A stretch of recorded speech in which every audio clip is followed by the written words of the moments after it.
Corona Cigar Company is your one-stop shop for all your cigar needs. Whether that's a brand new humidor, a box of those new cigars you've been waiting for, a top-of-the-line cutter or lighter, a place to enjoy the finest cigars and spirits with friends, or the only cigars grown right here in the Sunshine State, we've got you covered. Come visit one of our retail locations for the ultimate cigar experience. Visit us online at coronacigar.com. How about that cigar? How about that cigar? Ladies and gentlemen, welcome to the Corona Cigar Studios for episode 199 of How About That Cigar Live. Thank you so much for joining us live on Facebook, live on YouTube, and if you're listening after the fact on the audio podcast, guys, thank you so much for making How About That Cigar a part of your regular audio podcast rotation. And here in the Corona Cigar Studios, we are talking about the Minnesota Twins. Good start to the season. The red hot Minnesota Twins? I wouldn't say red hot. I'd say taking the Astros two out of three. I mean, they've been playing pretty well. The home opener was a blast. I went with my wife and my youngest son to the home opener. It was cold though, man. It was like the high was 50 degrees, but it was super windy, so it felt like 40 degrees. But it was a great game to be at because, I mean, if you're like for true baseball fans, first of all, it was my first ever home opener for the Twins. So it was great to be a part of. So home opener, fantastic pitching performances on both sides. Sonny Gray had 13 strikeouts, was just an absolute beast on the mound. We had extra innings and a walk-off win for the Twins. Yep. So it was like a bunch of boxes you could check for, just a great home opener. And it was so cool because, in the past, when you bring your kids to the ballpark for a game, you expect that they're going to be just kind of distracted the whole time. My son Eli was like into the game and watching the game and paying attention and everything. So that was because I usually I'm too into it when I'm there. I'm like watching the game and really into it, and he was too. It was absolutely awesome. The Wild, I mean, they were doing so well, and the brakes screech on, and we got injuries now. Erikssonek is done. Yep. I think Reeves is still hurt, if I'm not mistaken. We're calling guys up. Kaprizov is back, and that's great. But Erikssonek is a tough. That is hard loss because he is such a big player. He's so tall, and he was so great with the screens and all that. But I think they're going to be okay. The Wilds, it's looking so they're playing right now. And I'm trying to remember who they're playing. I don't remember. The Wild are playing as we speak. Yeah. There's only counting this game right now. There's only 3 more games in the regular season. If things go the way it's looking like the season's going to finish out, then the Wild are going to face Dallas in the first round. The Blackhawks. So, the Blackhawks we're playing right now, which probably, I mean, the Blackhawks aren't that great this season. 25, 48, and 6. The last couple of games that they have been winnable games against bad teams. Yeah. So, and the Golden Gophers, Minnesota Golden Gophers, lost a heartbreaker in overtime. Oh my gosh! They were up 2-0. Yeah, that's I mean, they're up 2-0. And literally 10 seconds into overtime, the game was over. They didn't even, have a fighting chance. They just, one got by. It's unfortunate. I mean, you guys even had Coop rooting for the Minnesota, right? He did. Yeah. I saw that. But I mean, it's like I say that they're in the Frozen Four almost like 8 out of every 10 years on average. So, and the Aaron Rodgers saga continues. Yep. Now there's rumors, of course, floating around that there's another team that's going to trying to get him. So the Jets might not actually get. I don't even care anymore. No, I just follow him on Instagram to look at his golfing. And I know he's not. I know he's not going to be playing for the Packers anymore. So because of that, I really don't care. Right. About the Packers, about Rodgers. About Rogers. That's a fair question. No, about Rogers. Okay. I don't care. Just had to get that cleared up. I say go, do your darkness retreats and your mushrooms and have a nice life. Yeah. I just don't want the drama anymore. DMT bats. Yeah. Yeah, we don't need the drama anymore. Yep. And the Vikings are, have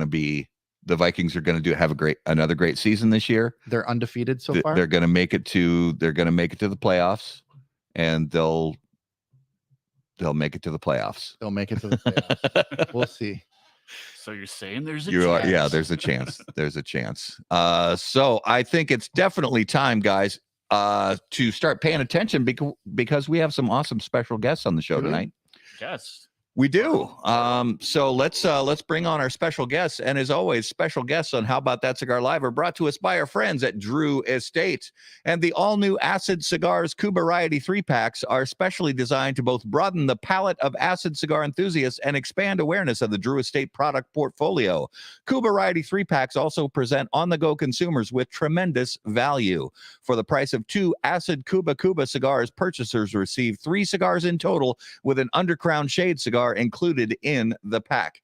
These cigars in the Cuba Variety 3-packs are all 5x54 Robustos and are presented in resealable fresh packs with Boveda humidification pouches to ensure that they remain fresh. Priced at $21.90 per pack, the Acid Cuba Variety 3-packs from Drew Estate are available now. All right, ladies and gentlemen, without further ado, if you would please put your hands together and welcome to episode 199 of How About That Cigar Live from Roma Craft Tobacco, Mr. Skip Martin and Mr. Michael Rosales. Gentlemen, welcome back to the show. It's nice to know Jonathan Drew's paying for me to be here. Absolutely. And Jeff Borzowitz also. So it's actually nice to say that for the first time this year, it's a beautiful night in Minnesota. We have the studio door open, which literally last week at this time, I think it was still snowing. Yeah. We had just had a blizzard over the weekend. We got 11 inches of snow. Yep. And now it was 70 degrees today. There's pretty much there's still snow left on the ground, but just from the massive piles that the trucks leave. But guys, thank you so much for being back on. We really appreciate it. Always fun to catch up with you guys. And we know that you guys are home you're in the States, at your HQ. And I want to start off by let's start with Mike and ask what you're smoking and drinking along with us this evening. Yeah, so I have one of the La Campanas. Actually, this is the Cali Megaherf 2014 that we did, basically the Witchcraft.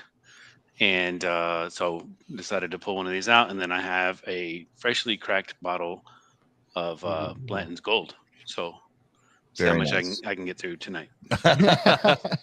Hey, it's good to have goals. Skip, what are you smoking and drinking?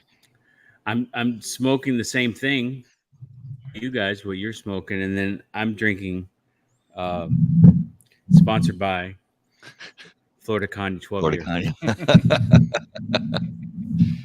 I love it. So, yeah, Matt brought out these 2018 crafts. Yes, I did. And we showed Skip what we're going to be smoking, and Skip was like, well, fuck you then. I'm going deep, and we're going to the 2014. So, and that's awesome because we released the La Campana in 2013. So we made them in 2012, our second year and our first year really. And then there was the California Megaherf. Louis and Mike had an event out there, and there was a shop called help me, Mike. It wasn't the V-Cut. It was this one. It was the little shop in Monrovia, yeah. With shouldn't remember. So easily we forget. Yep. Yeah. It was a cool little shop that we had an event at, and it was Jim and was it Jim, the sheriff? Yeah, it was Jim and Ken La Marca. Kenwood, La Marca. Yeah, Yep. yeah. Had to look at notes. Had to look at notes. It helps. There was only 100 boxes, so we made the original La Campana with Habano, and then we made the Witchcraft with Broadleaf. Yeah, it's still crazy good. So wish you guys could be enjoying it with us, but but the 2018 and then we had the 2019 Witchcraft, which we did for Tobaccology, which was kind of a twist on, I think it had Pennsylvania Broadleaf, was a twist on the 2018 La Campana. Yeah. This year, we're doing another La Campana. We weren't going to do one, but we made a cigar for the Schusters called the Casa Torres, the 20-year anniversary. We did the Gran Perfecto, and then we did a Gran Robusto. And I was smoking one day, and I liked the blend so much. And we had just gotten some new filler from Hamastron from Oscar Valadares, which turned out it's just really, really good. So I was like, you know what, we ought to recreate this Casa Torres blend in the La Campana and do craft 2023-ish. Yeah. Nice. Yeah. That's awesome. So yeah. So it's we started blending samples last month, and they're already smoking really good. So very cool. Yeah, I love that Casa Torres. I only smoked because I bought some boxes of the original, the Gran Perfecto, and loved that cigar. I mean, really, really nice blend. Well, it's so unique, right? Like it's not like in our portfolio, like even for the majority of what we do, it's kind of just a little bit shade of medium full. Yeah. Even our Connecticut, right? Right. But that one is it still has tons of flavor without necessarily having the kind of the body, but it's really complex. So yeah, absolutely.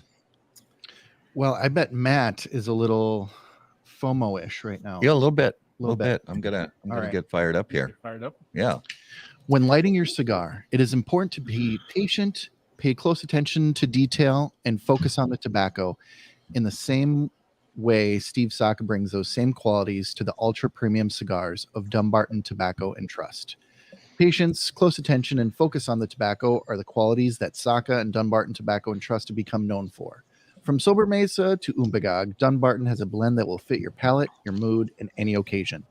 Visit DunbartonCigars.com to learn more. Yeah, it's going to be a while for this one. Yeah.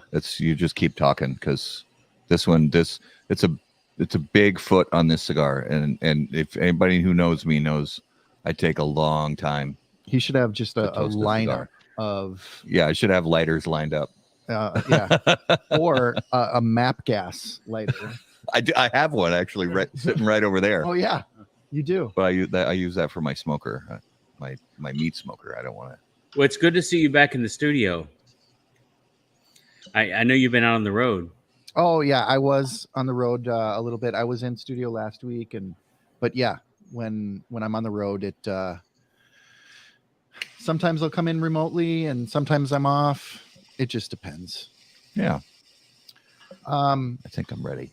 So Skip, when and Mike, when you guys are at home, do you miss Nicaragua? It's one of these things where you'll be in Nicaragua and you're like, oh man, this is so great. And then I go up to Esteli, and then I'm taking my daughter to school. And then one day you see some guy pissing in the street, and it's just like, or you have some shitty service interaction, like, pure Nicaraguan service interaction. And you're like, I gotta get the fuck out of here. and then you come here and you're like, oh man, I'm driving my trucks. I'm eating the barbecue and it's all great. And then one day you're stuck in traffic on Mopac and you're like, I gotta get the fuck out of here. So it's nice to have both where you can go. The problem is like all the little bullshit doesn't really, like, I'll come back up here and my my home automation system's got tweaks in it, or my battery's dead on my truck or something, and then it's like you got to deal with all the comeback bullshit. And then once you get it all kind of fine-tuned and running, then it's time to go back. And then it's the first world problems. First world problems. Yep. But I mean, the food's definitely good. The problem is I wake up a little bit late and then I work late. And then so I end up, even with all these restaurants, I have like this whole list of restaurants I want to go to while I'm here. And then by the time I get up here, I end up just ordering like DoorDash or something. So I get a cold hamburger. But I try to get out there. I end up buying all these groceries and everything. And then they deliver them to my house. And then half of them before I leave, I give them to Sean because I don't have time to cook. And, I don't have the luxurious lifestyle Mike has, but I do have a more laid back lifestyle. So, as far as Nicaragua is concerned, like it's when you get there and you're either in the factory, and there's some things that you want to accomplish. And then what ends up happening is like once you're in the factory, it's there's so much other things that are going on stateside that I'm constantly kind of tinkering with, or not even tinkering, but it's like the things of all the accounts here. So it's kind of like going to the golf course, right? When you go out to play, you think you're really gonna go out there and kind of enjoy yourself, but then you end up working while you're trying to play golf, and so then it's not as fun because you're really not focused. Your mind's somewhere else. And then the other thing is once you go to the box factory and you're there for a couple minutes, like you're kind of done. Yeah. I really don't want to go to another tobacco field. Like once you've seen one, you've seen a dozen. So I do enjoy it, right? I mean, I enjoy when you get down there, it's it's kind of like a little mini IPCPR or PCA. It's like there's a lot of people that are in the industry, and so you get a chance to kind of catch up with them and see them, and so there's a social aspect that I really, really enjoy. And then but it feels like there's a lot of downtime for me because, it's kind of like when you go away and you're not really working on anything, or it's not my, I can only kind of work on a blend for so long and then we kind of go to do something else. And so yes and no, I do enjoy it. I enjoy getting there, but it's kind of like Vegas. It's like after 2 or 3 days, it's like, okay, I can get back to the States and do what I got to do. Yep. Now, outside of like, Pro Sabor, would you guys ever have you ever talked about the possibility of doing like Nica Sueño factory tours or something like that? Well, I mean, we have people come down all the time. Yeah, but I mean more like published or like advertised kind of thing. I mean, my advice to people generally is don't do a sponsored trip. I mean, if I would say do a sponsored trip, do the Perdomo trip, do the Drew Estate trip, Cigar Safari, do the Camacho thing, but it's like when you go to some place and it's all pre-packaged and you're walking through and you're seeing the things that they want you to see and you're doing the things they want you to do, and it's basically like a 3-day long commercial, right? But it's good, especially kind of like to tip your toe in the water and for a trip. I mean, if you're a serious cigar smoker, you should definitely take one or more of those trips. Where the situation you guys are in, the best thing to do is to get down there, not during Puro Sabor, but during some other time, and just, free, what do they call it? Freestyle it, where you can do what you want to do when you want to do it. So, you can actually see how the workers live. You can go eat dinner with some people from the factory. You can go to different parts of the factory that you wouldn't normally see on an organized tour. We do a thing called Tobacco School where we kind of teach you about individual materials. And then you kind of, once you learn about the individual materials, you kind of put your own blend together. You can go on the Drew Estate tour. You have that half day over at Hoya where they have a much better laid out kind of commercial process. Yeah. But it's kind of like, like bowling. I always say it's like bowling with the bumpers and the gutters, right? It's right. Like they're not going to let you. They're showing you the best tobacco. You're just going to kind of put something together intellectually, and then they're going to make a few cigars for you. But you don't really get to know the tobaccos. So yeah. The way we do it, we have a couple of visitors, a month, 2 or 3 visitors a month, where they come in, they spend 2 or 3 days, and mainly they spend most of their days smoking tobacco. and then we make cigars for them. I mean, one of the people that did that was Tyler Jeffrey. He came down. He comes down a lot. I mean, he's been down 4 or 5 times, and every time we work him through different fillers, different binders, different wrappers, and then he wanted to make a cigar because he hit his kind of handle on Instagram is V So Horny, which I really love. It's one of my favorite things. So much, absolutely, it is. So he wanted to make a cigar that was all Viso, and I'm like, well, I've never even thought about that, but let's use Visos. Let's use Nicaraguan Visos. Let's go find new tobaccos. So we went and tried this Sebaco tobacco and some other tobaccos, and actually it's really, really good. I've been smoking a lot of them because we ended up using a Pennsylvania broadleaf wrapper on it, and it's just really good. So it's one of those things where I'm not going to let him make a cigar that's not good. I mean, originally he made it in a 6x60, and it wasn't really very good at all. But then because the Two Life Crew was, Two Life Crew, I said, well, you should make a 4.52. So yeah, and then it's really, really good. And so he's gonna get 1,200, 1,500 cigars out of that. We only had about 70 pounds of one of the Visos that he chose. But that's kind of that's like kind of a level 2, level 3 trip where you've seen the same thing multiple times at multiple factories. Now you're actually getting down into the nitty gritty, and you get to make something, and you can say, I really did blend this, meaning I tasted 25 or 30 tobaccos, and I narrowed it down to the ones that I wanted to work with. And then we made some samples. We waited 6 months. We made some tweaks. And I think Tyler has been working on that blend from the time he started the process, it's maybe 3 years, 2.5 years. So that's a real cigar that he blended, as opposed to, hey, let me throw some tobaccos together and, now I'm a master blender. Right. So, that's the kind of experience. I think it's kind of a different thing.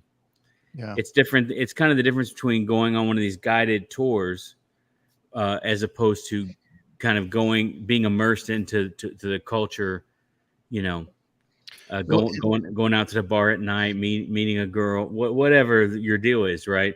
It's like you're more immersed into like what it would be like to live in Esteli for, some amount of time. So I know that you're big on education, Skip, and it's, I mean, I don't know how many people I've talked to that have have mentioned you as a person that they have gone to for a lot of things. We have somebody in our comments who I've been watching their live Instagrams and Facebook for quite some time, and there's a word that this person uses that has, it's just kind of been like, I don't know if that's right. And but he says it almost every live video, and the word he says is robusto. Can you just confirm first, because we kind of had a back and forth today a little bit. What is the proper pronunciation of Robusto? I think it's Robusto. Okay. But I'm not a native Spanish speaker. Mike speaks more Spanish than I do. Mike? Well, it depends. Like, let's say, for example, you said your name's Alejandro, right? But you're speaking English with an English dialect, right? Would you immediately, hey, this is my friend Alejandro? You know what I mean? Like, would you change? That's a really good point. Like Alex Trebek used to always do on Jeopardy. I mean, so I mean, I guess it just depends on, so if you're speaking in English, right? I mean, I don't understand why Robusto or Robusto, would, it's like what are you looking for? Well, like we say Neanderthal, but the real pronunciation is Neanderthal. Right. Yeah. But that just sounds stupid. So we say Neanderthal. Yeah. So I've just never heard somebody who's in the industry for as long as the kingpin in Detroit has been doing it, say Robusto. Oh, that's one of my favorite things about listening to Dave Garofalo all these years is he says Robusto. He does too. That's right. Yeah, Dave Garofalo. Yeah, he always says Robusto, and I just love it. It's endearing to me. It's I say Robusto, but when I hear most people say Robusto, honestly, I find it kind of endearing. It just kind of works, even though I say it differently. I don't really care. And I don't care either. I just look. I mean, when you're an iconoclast like Ronnie, you can say things however you want. Absolutely, no doubt about it. But I look for ways to bust his balls. So you can say Buenos Tacos, and nobody gives a shit. That's right. Well, Ronnie, actually, before we get off Ronnie is a good dude. He actually sends me a picture of his daughter wearing the Romacraft onesie, and I actually got one today. So let's see it. Ronnie's a thirst trap. No, he's married now. He's off. No, I'm saying he himself is a thirst trap. Yeah, look at that. I love it. That's a total thirst trap. Oh, yeah, that's clickbait. It is. But I mean, that little girl, Gray, is ridiculous. She is adorable. When I was in the corporate world, and we'd have to do like a PowerPoint presentation before a bunch of executives or whatever, they're going to throw shit at you. One of the tricks was you'd always have your desktop saver as a picture of your family or like a cute picture of your kid. Mm-hmm. So you like humanize yourself before you start the thing. So I think, part of this whole toddler thing is Ronnie massaging his image. Oh yeah, absolutely. Hey, work it. I mean, I've done the same thing with Fiorella, so I'm not throwing stones. I'm just saying. Yeah, no, and it works. Ronnie is his hustle game. You can't dispute. Well, who did the hip hop song "Work with What You Got"? Yeah. Work with what you got. That's nothing wrong with that. Absolutely not. I love it. There's I love it. No hate here. All love. Well, guys, one of the things I wanted to kind of get some updates on and find out kind of where things are at in the process. I know there's some projects that are starting to hit stores, some stuff that's on the way, that kind of thing.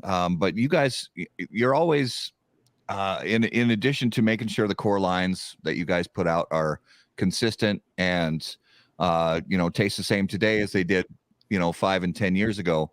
You're also always working on cool new stuff. And the first one I want to check in on is the project with Ernie Carrillo. I'm gonna butcher this pronunciation. Quinquagenario. Did I say that correctly? It's Ken, like Barbie and Ken. Qua, like the Quan. Oh, okay. Scenario. Okay. Quinquagenario. It's Quinquagenario. You gotta go like this. Quinquagenario. Like this. Quinquagenario. It's like, have you ever heard of a septuagenarian? Yeah. Mm-hmm. So septuagenarian is someone who's in their 70s. Yep. So a quinquagenarian is someone who's in their 50s. 50s. Yeah. So quinquagenario is 50. So how's this project coming along? Because I know you and Ernie have been working on this for quite a while. Yeah, so we started in November 21, I think, so that it was supposed to come out July 22, which was my 50th birthday. So we started on the fillers, then we found the binder, and then we figured out the wrapper, and then we aged the samples, and then when we finally started production, there was a problem, so we kind of stopped, and then we restarted. So you think about a pair of rollers makes 300 cigars a day, whatever, call it 300. If you're going to make 50,000 cigars, that's something like one pair of rollers. They're going to be doing 1,500, 2,000 cigars a week. You're talking about 4 or 5 months, 6 months before they can make the full 50,000. So we have cigars that were made back in September of last year, October of last year, and then they kind of finished the production around February, I think. So I wanted them aged at least 4 months from the time that they were rolled. So the February cigars are not going to really be packaged until May or June. So it's really just one of those things. The last trip I went down, we were talking about the color sorting and, what's a segundo, what's a reemplazo. So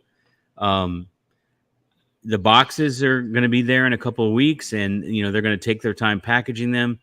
The double label that we do is a little bit different process for them.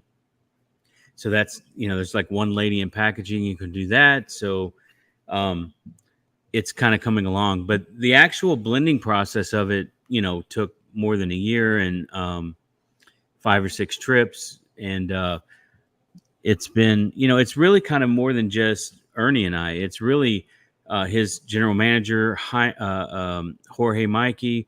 It's his production manager, Jose Luis. It's there's been a number of people. Leo Reyes has been involved a couple of times with how we're going to work specifically things like the binder. And so just the bunching process was a whole trip, arguing about that. So I think if you asked Ernie, he would say I'm a huge pain in the ass. But really at the end of it, it's kind of like, respect. Like, if Ernie had to do that with someone else, and he was as invested in it as I was, I think he would be the same way. And, my goal with the project from the very beginning was really what I said to Ernie from the very beginning. I don't know, a lot of people know the background, but I was asked by a big company to remake a cigar, kind of the way that Pete did Henry Clay with Altadis. Yeah. I was going to do a similar kind of project with General. Well, first, even before that, I was going to do a Tarano cigar, the Cameroon project that they ended up being Baca because we couldn't really work through it. But I said, look, I will work on a project like this, but the one I really want to do is El Rico Habano. And then I asked Ernie if I could do it. He said, you're one of the few people I would really kind of, endorse doing this kind of thing. And I said, well, that means a lot to me. Turned out didn't do it. Couldn't get the kind of tobaccos, really didn't, the process wasn't going to work the way I wanted it to. So, my thing is just try to be authentic, right? I mean, anybody can just put their name on something and put it out there and make a few dollars. And that wasn't really what I was interested in. So, I came back to him around my 50th birthday and I said, hey, now that I know a lot more about tobacco, I think the learning curve is compacted, but I really don't really understand a lot about Dominican tobaccos. I've been researching, I've been looking at old cigar aficionados, I've been talking to Esteban and talking about different regions. But when people from the Dominican come to Nicaragua and buy tobacco, they'll buy Esteli. But what they might be buying is Pueblo Nuevo, they might be buying Esteli Regadillo, they might be buying different regions, but that's Esteli, right? Or ASP Esteli. And but even in Esteli, when you talk about blends, you hear Ometepe, Esteli, Condega, Jalapa, you hear the regions. But a lot of times when you buy tobacco in Nicaragua from Dominican, really they just talk about the seeds. You don't really talk about the regions as much. So I wanted to really understand Dominican tobacco. And some people could take this the wrong way, but as a consumer, one of the things you hear is, yeah, Ernie makes great tobaccos in the Dominican and then he gets these awards, but it's because he really makes Nicaraguan cigars in the Dominican because he uses a lot of Nicaraguan tobacco. And my conversation with Ernie was, I want to learn about Dominican tobaccos and I want to make a cigar that's all Dominican, that an average consumer couldn't really discern that it's a Roma Craft cigar, even though it contains Dominican tobacco and is made mostly in the Dominican. And a couple of people said, that's really not possible. It's completely different tobacco, different profiles. at the end of the day, we made a cigar that is, except for the wrapper, which is Ecuador Sumatra, which I didn't really want to use. We found a hybrid that I kind of compromised on, but it really, really works. And this cigar is Dominican filler, Dominican binder, and Ecuador wrapper. And I've given it to a number of people, and they've said, this is definitely a Roma cigar, and it doesn't taste, all Dominican. Yeah. So that's kind of what I wanted to accomplish, which was I can go to the Dominican, and if I sit down as a student and I learn from people who really know, like Leo, like Mikey, like Ernesto, Jose Luis, if I learn from these people who've grown up around Dominican, Esteban, learn about Dominican tobacco, then I can create a blend that we can make in that factory. It turns out that the tobacco was only kind of the beginning. It was how was it bunched? What kind of molds do we use? How long does it stay in the mold? How do you turn, all the different kind of, where do you put the break? How does do you use a Lieberman or no? How does do you use a base leaf or no base leaf? Those things became more of the debates. And it was kind of one of these things where it's like, I have a result that I really want to focus on. And if we can't get there using your process, we have to use a different process. But at the same time, I wanted to learn those processes to the point where I could say, okay, we can use that process, but we have to do it this way. And so it really was a learning experience. I think, they've said to me that, they learned as much as I did. I don't think that's true. I learned a lot more about tobacco, and I was exposed to there's so many things that happen inside of a factory that make that cigar, that factory's cigar, that most people don't realize. And it's the art part of it's kind of the engineering part of making cigars. And every cigar maker, and Ernie's definitely one of the legendary cigar makers, they have their way of doing it, and it works for them. But it only works with certain kinds of tobaccos and certain kinds of blends. And so that's why they kind of stay into that lane, right? What's interesting is when you start a real collaboration, where a real collaboration involves kind of this constructive friction, where you're saying, okay, this is what I know to be true. This is what I like. Yeah. And then on the other side, it's like, okay, I want to learn, but I don't want to fuck up this whole thing. Right. Mm-hmm. And so he's like, well, my name's on it too. I don't want to fuck it up. And at the same time, you're in my factory, so we're going to do things my way. So, I mean, how do you tell a Hall of Fame cigar maker, well, you're fucking this up, or, and then he's like, well, no, you just don't know, you think, but you don't know. So there was a lot of that. And at the end of it, what was great is it happened over 5 or 6 trips, because so there was like, hey, how are you doing? Hugs and kisses. Then there was like the fussing and fighting, and then there was the kissing and making up, and then I'll see you next time. And then you'd come the next time, and you've made progress, and then you go, okay, hugs and kisses, and then there's some fussing and fighting, and then so that's how, when someone say that they did a collaboration, this was a real collaboration in the sense that I came away from it. Even to the extent that Mike had been trying to get Sumatra tobacco for a long time to do a Sumatra project, and I just didn't like Sumatra. And so I learned about the 25 different kinds of Sumatra that's grown in Ecuador out there. And then so that's when we came back, knowing that we had kind of have this shortage on Arapiraca. This is where we started the Volstead project from the things we learned with Ernie, right? Yeah. So, and in a lot of ways, the knowledge that Ernie gave me in this project kind of fed into, okay, this core line project that we're going to make in Nicaragua. So I'm very, very proud of I have one to smoke next, and it's unlike almost anything we make, but at the same time, it's like most things we make. So, it's 50,000 cigars. They'll be sold the day we put them out.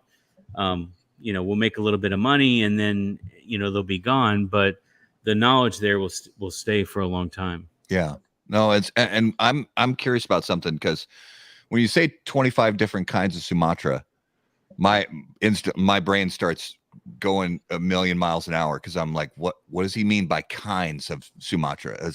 Are we talking different seed varietals, different harvest techniques, different planting techniques, different curing techniques, fermenting? I'm just like going crazy for it. So kind of break that down when you say 25 different kinds of Sumatra. Well, I mean, it's hyperbole. It's not 25. Maybe it's 12 or something. But so the short version of it is, first of all, almost all Oriental tobacco is called Sumatra. Kind of the way most Piloto tobacco in Cuba is referred to as whatever seed it is, like Habano 2000, Criollo 90, Criollo 98, or all these different hybridized versions of it. But Oriental tobacco basically originated in Indonesia as Basuki tobacco, but people didn't really know Indonesia.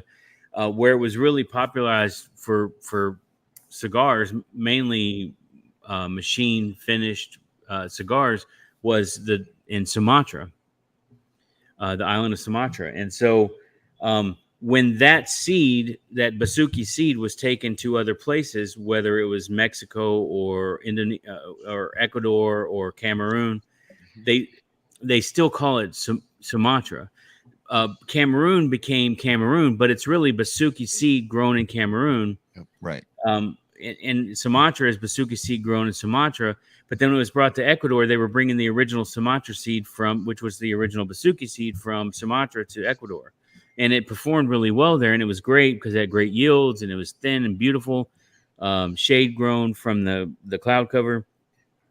But it has issues. I mean, to me, it has a taste issue. It had other problems. So as different farmers would work it naturally started to change genetically based on how the farmers selected the seeds and did what they do. And then people started to hybridize it. I mean, I remember reading a story years ago where Quesada, when he made the Tributo cigar, cigar, his Sumatra was like, it was like 4 different varietals in the hybrid of the wrapper. It was like Corojo and I mean, you could look it up on Google, but it had different kinds, Habano, HVA. It had different kinds of strains hybridized into it. And some of that is lab hybridization where they splice the genes, and some of it is where they just select, they cross pollinate, and they take the seeds from, or the pollen, they I'm not a fucking agronomist, but they basically make the flower pregnant with the semen from another flower. Yeah. The stipple, the pistil, the reproduction. I don't know. I don't remember all the stuff. Birds but and the bees. When a male plant loves a female plant very much. Very much. Yeah. So they have a special hug. And So Luciano had made a cigar for Crowned Heads that had a Sumatra that I was like, wait a second, this is a Sumatra, but I actually really like it. And it turns out it was a hybrid Sumatra of Habano and original seed Sumatra. And long story short, I came across a hybrid that a grower processor was presenting to me that they call Cameroon. It's actually labeled Ecuador Cameroon, which is basically just Basuki seed that was grown in Cameroon, where the seeds were moved to Ecuador. So it's basically the same seed as Sumatra, but it's changed genetically a few generations from what came from Sumatra. So yeah, I really like it. I bought a lot of it, and that's what we made the Volstead with. But there's tons of hybrids, and the problem is when you go to look at it, you can't really tell whether it's one or the other. You really have to smoke it and just go on faith from what the grower and processor are telling you what it is. And it's either right or it's not right. And this wrapper we have for the Volstead, it's very, it has a lot of modeling, and it's not as clean as, like, say, Ecuador, Connecticut, or other tobaccos that we use, like Habano, but it tastes really, really good. So, and we got a blend together with San Andreas binder. a really heavy San Andreas binder, which is the stuff that yields off the Neanderthal. And I discovered kind of in the process with Ernie that Esteli doesn't work as well with Sumatra. He uses ASP Esteli, but the Esteli that we use doesn't work as well with it, in my opinion. So we switched over to Condega, and we also use some Dominican tobacco from La Canela, what they call Sanctuario, which it's all fucking bullshit. At the end of the day, it's like, how do I make the recipe work? And then, do you like it or not? That's all that matters. Yeah. Put it in your mouth, smoke it. If you like it, buy it again. Yeah. Now, Mike, as you know, Skip has talked about exposing himself to new regions, to new ways to do things. What are you doing while Skip is exposing himself to the Dominicans? Pre-cum. So, well, what do I do? So, I juggle plates. So mainly, Mike says yes. The thing that Skip posted on Instagram will not be available for 6 months. That's mainly what he spends his day doing. So I think that the a lot of the things that well, let me go back because I think there's something that I can add to what he was saying that really. So do you guys remember the Dogfish 120? Mm-hmm. So when the Dogfish 120, we were down at Jester King, and they were talking about how this beer had came out, and they were going on and on about how excellent this beer was, and it was unique, and how long that they added the humidity to the thing, and it dropped the hops, and it did it for 120, and never been done, this experimental thing. And so Skip and I go out and search for. This is back when you had to go stand in line to get beer, and we come across like a 4-pack of them down in San Antonio. We bring it back and drink it, and it's just like super hoppy. And at this time, we were like deep into stouts. We still kind of are, but I mean that was kind of the, But I was completely turned off on this beer because it wasn't like these guys had like, oh man, this is so awesome, and talked it up. And so a cool thing really happened is like once you had the beer and then you kind of let it age for 4 or 5 years, it turned into this barley wine. It completely changed, right? But I remember going back to Jester King and talking to him about, hey, this beer you guys had was so good. Like I should have known it was real hoppy. I'm not a hoppy guy. So, and they kind of explained the process, right? And so to kind of put that into context, whenever Davidoff had came out with the Davidoff Nicaraguan, and they brought the Nicaraguan tobacco over into the Dominican, and were able to process it and still come out with a very Dominican Davidoff style cigar, was brilliant, right? And so I think a lot of that was we talked about, it'd be really cool to go over and make a Dominican cigar, but like a Rumacraft style cigar, Nicaraguan full body, and not that no one's done it before, it's been done, but you want people to really kind of line up and go, this is Roma, and I'm saying this. So that was, and kind of going back into like, we could have easily walked in and they could have said, yeah, here, chick, pick from any of these blends that we already do and just put your logo and label on it. And kind of going back to what Skip was talking about with Tyler, that's not what we are about, right? So we wouldn't, if someone come to our factory, we wouldn't have them do that. So why would we do that with somebody else, right? So I just wanted to kind of plug that in there. I think that that's a really good analogy for people to kind of understand what, why it took so long, because I think, a true collab, putting the work in is definitely going to pay off. So, so on top of that, like what I do, I mean, I spend a lot of times doing events, drinking bourbon, smoking cigars, entertaining, making sure that, this stays on the tracks. Right. So, that's a simplified version. But well, and I know you were in Chicago recently. I was talking to Eric Bay the other day, and had mentioned that you guys got to hang out for, a little while in his house, and that's great dude. Yeah, we like that guy a lot. We love Eric. Yeah, so I stopped by, and so in between my, I was visiting one of the Bennies, and I hit him up. He's like, dude, I'm right around the corner. So I stopped by there and had a cigar with him, and it's fun because you get a chance to listen. I mean, if people who know the grind, right? Like this is not an easy business. It's not easy to build demand. It's not easy to build a brand. It's not easy Oh, I wouldn't say. Yeah, I guess you could say I smoke skip cigars. I smoke a lot of our cigars, but yeah, they're mostly skips. Um, so I think that I have a lot of compassion and really, um, when people, this is what I would tell you. Um, when I started in this industry in 2006, I didn't have anybody to really kind of talk to and kind of figure out like what works, what doesn't work, what should I be doing. It wasn't really until Skip and I kind of got together that we kind of put all the things that I was really good at with somebody else that was good at the other things that I wasn't good at, and was able to really build something that we've kind of grown into today.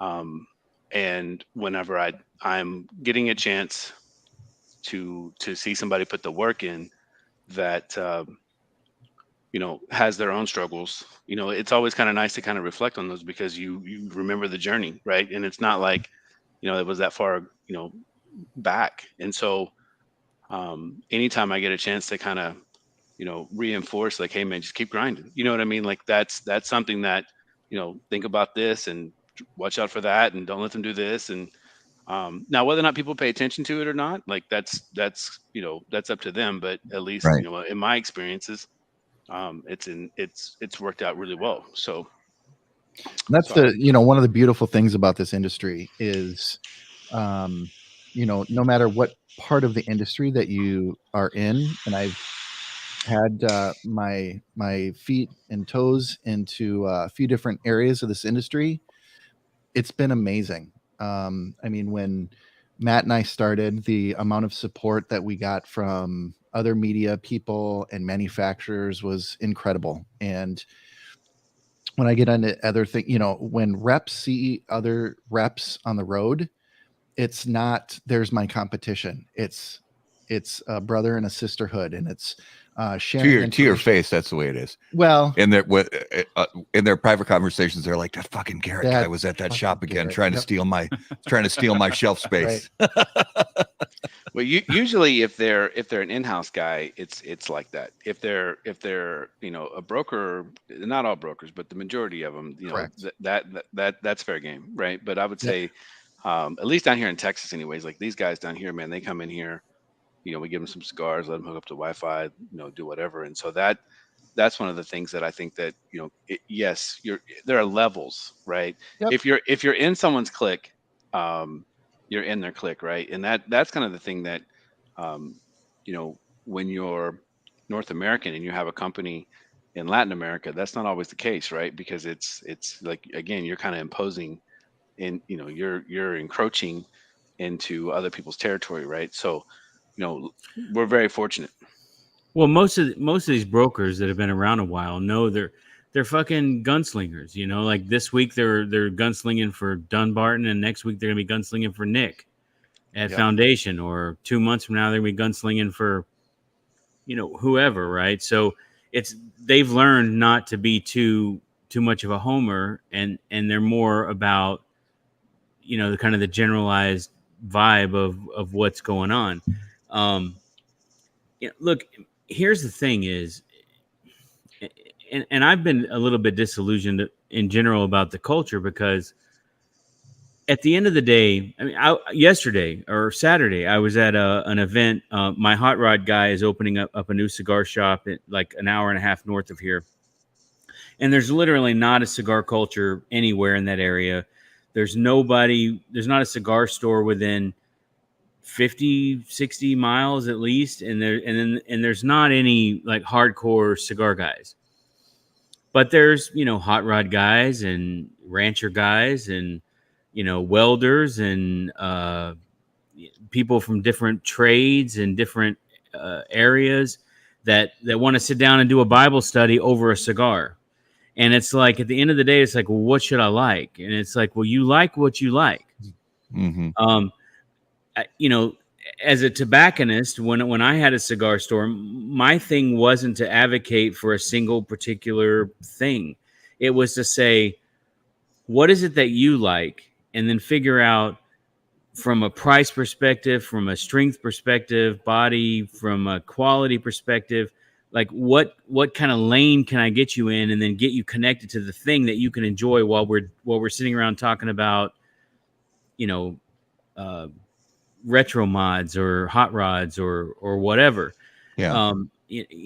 One of the guys who's starting the shop as a business consultant, and the thing is, if you're going to be teaching people about balance sheets and financial statements and P&Ls and COGS and all the basic things over a cigar, you want those guys to be actually enjoying the cigar. There's nothing that dislike more than a guy who takes a $10 or $12 cigar and smokes an inch of it and then leaves it in the ashtray, kind of like, dude, I just didn't like it, and it doesn't matter what I think. If that cigar, if he didn't like it, then he's never going to really get into the thing that I love about smoking cigars. So, we tend to make cigars that we like to smoke. The whole 4 hours I was standing there at that table in this little parking lot, the only cigar I sold in 4 hours was a Java from Rocky Patel. Because there was a couple women who were like, we really want to kind of smoke a cigar, but we don't really know what we want. And I said, I'm not trying to steer you towards the flavored cigars, but if you've never smoked a cigar, smell this. Do you like the way this smells? This is actually a really good flavored cigar, and it'll kind of, I think you'll enjoy it. So, they weren't offended at all. They lit it up. They came back and said, oh my God, where can I get more of those? We're like, I have no idea. I don't make those, but if you want, I can go find you a box and I can make sure someone can sell it to you. Yeah. So, the point is that for me, and this is 100% genuine, I would rather you smoke a cigar that someone else makes and enjoy it than buy a cigar that I make and not enjoy it. Because 100%. For me, what I want you to do is to get an appreciation for smoking cigars, and being able to participate in the culture of people who smoke cigars creates a bigger culture. And there's going to be some people in that group that like our cigars, and there's going to be some people in that group that like other people's cigars. And, at the end of the day, is if you have to be honest with yourself about what you really, really like. And you can't pretend to like something just because it's what your kind of crowd is smoking. Right. And, I firmly believe that at some point, once you become to appreciate tobacco, you will really appreciate Nicaraguan cigars. Once you come to appreciate Nicaraguan cigars, you will really appreciate the consistency and the quality of the cigars we make. And if you're just going to smoke one cigar, a Cro-Magnon is going to do it for you, or a Aquitaine, or something we make, we can put in your hands, and you will like it. And then when you start smoking other cigars, one of two things are going to happen. You're going to say they're either not as consistent, they're not as flavorful because they have a lot of other kind of secos and stuff in it that we don't use, or they're $4, $5, $6 more than the cigars we make that are kind of the same lane of quality. And so I feel like plus we only make so many. We're not out there trying to grow to 20, 30, 40 million cigars. My thing is once you learn to love cigars, I just assume a certain percentage of those people are going to come to love our cigars. And then I encourage those people all the time. I mean, this week, you can ask Mike. I bought 5 boxes of Tatuaje. I searched all over the country to buy these. I remember seeing those posts from you. And because there was a cigar I really liked. Before he goes on, is his video stuck or is it just? So, Skip, I was going to say your video. We can hear you just fine, but your video's been frozen for the last, I'd say, 40 seconds or so. Yeah, of course, it's me with this stupid look on my face. So I don't know. It's beautiful. I don't know how to reset that, but here, let me stop my camera, restart it. Well, I'll tell you what. Hold that thought and just jump out of the studio and then jump back in, and we'll talk to Mike for a second while you're doing that. Okay. Go ahead. And I wanted to bring up the opposite is also true for not only the bandwagon to be on certain hot brands, but also those who hate or throw shade on a certain cigar brand. Don't follow the crowd one way or the other. Smoke what you like. Try everything. and because the opposite is true as well for the bandwagon people. Well, what's funny is about 2 weeks ago we had a guy, I think his name is Jason Hawkins, and he had been going back and forth with the guys over at Riverside, and anyways, long story short, he sent a message and was like, "Hey man, I'm a big fan of this other brand, and over the last couple of weeks, you guys have answered all my questions, and I grabbed a couple, whatever, I got a little sampler, have gone through it. I really appreciate what you guys have done, and now he's kind of supporting. I think his name is CLE Cigar Guy on Cleveland Cigar Guy on Instagram. But anyways, long story short is like you never know. You know what I mean? Like that's I always talk about there are people who are very purist when it comes to either barbecue and or chili, whether you put beans in them or not, and or whether you put sweet sauce, barbecue sauce on your brisket or whatever. But at the end of the day, it's like there are purists who will tell you, oh, you never eat it that way, or you never drink your bourbon with ice or in a cocktail or whatever, right? So at the end of the day, as long as you like it and you enjoy it, that's what you should do. If that's as long as you're part of the culture, and that's what we always talk about. Like, how do you push the culture forward?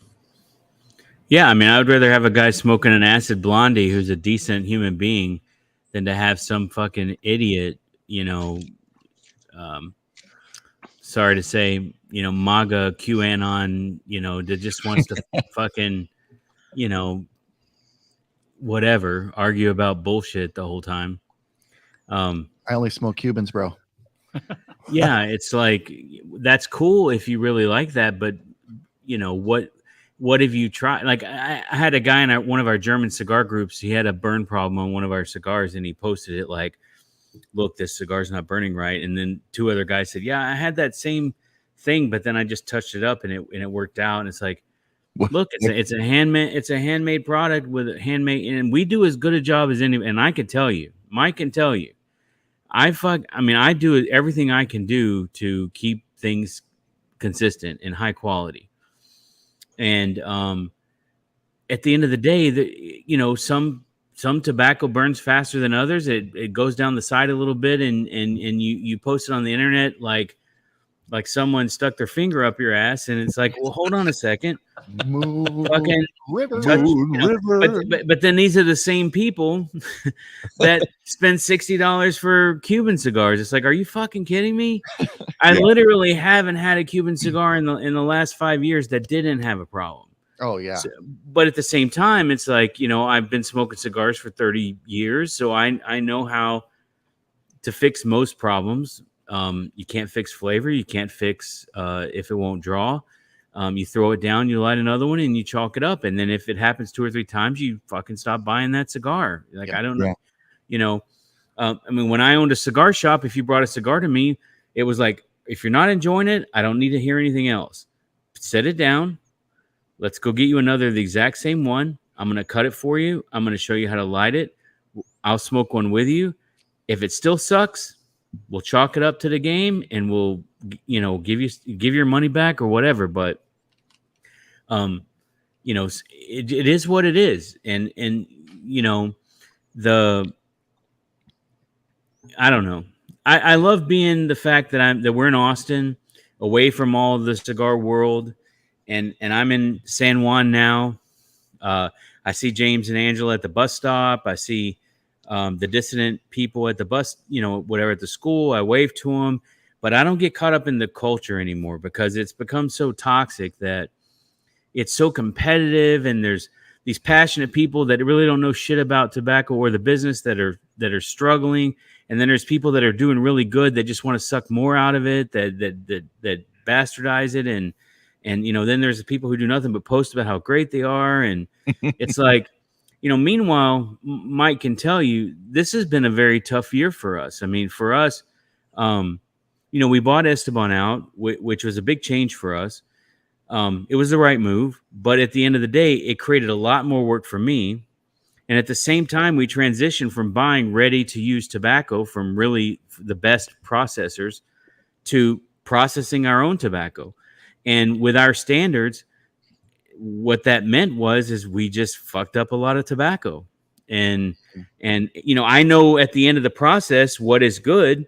It's like you go from buying pre-made briskets from Franklin's to make chopped beef sandwiches to now you're having to smoke your own briskets, and you're like, holy fuck, this is not right. And then you just throw away a lot of fucking meat, right? Yeah. And there's a lot of people out there, A, that never been near a smoker. And B, there's people out there like, okay, well, I can't just waste all this. Let's put it in a coffin and call it some limited edition, and some sucker will buy it for $12. Keep it moving.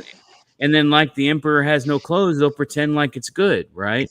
Yeah. So, I mean, you know, to give you an example, our cost of making cigars has gone up about 40% because we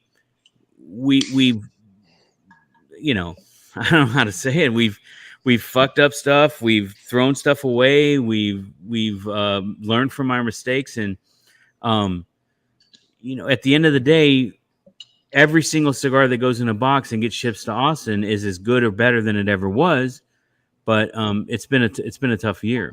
Well, I think, you know, the cool thing about that over the course of how long we've been in this industry, when it's not right, we don't ship it, right? And I think that people know, like when we've had, you know, Cro-Magnon issues back in 2018, and when we did the Neanderthal and had some issues with Mexican San Andres, whenever Gustavo had troubles with, you know, getting stuff, you know, people who were growing it to do it correctly when they were putting in pilones, we didn't make it. And so I think we have this credibility with the consumers that follow our brand, that know that if it's not right, we won't ship it, you know. So we'd rather chalk it up, charge to the game, keep it moving, than to try to put out an inferior product and then try to, you know, pawn it off on you, right?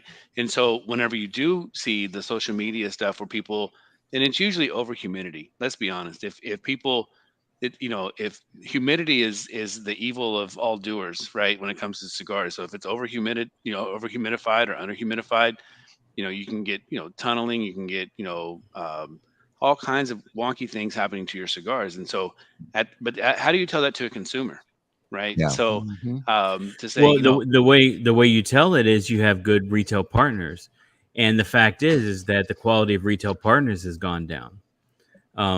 You know, we at one point were able to maintain about 275, 300 really, really good retail partners. But I would say now, maybe there's 120 really good retail partners, meaning people that do it the way we would do it, and that stand behind the product and keep stuff in stock and stand behind their product and take accountability for the things that they control, and you know, they take care of the repeat customer. You know, it's just gotten smaller, and people have gotten lazier. I mean, COVID.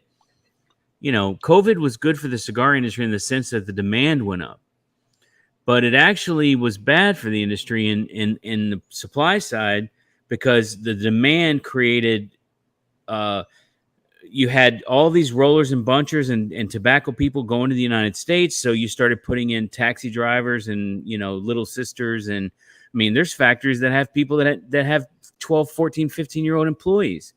It's crazy. And then you have, So they're not doing the work the same quality as the guy who did it for 15 years.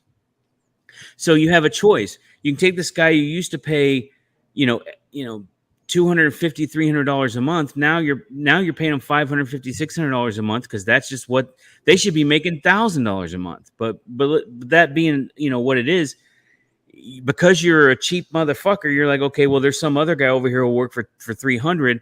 And so you put them in, and you get permission, you know, to have a 13-year-old working for you, or a 14-year-old, and then your cigars are not as good.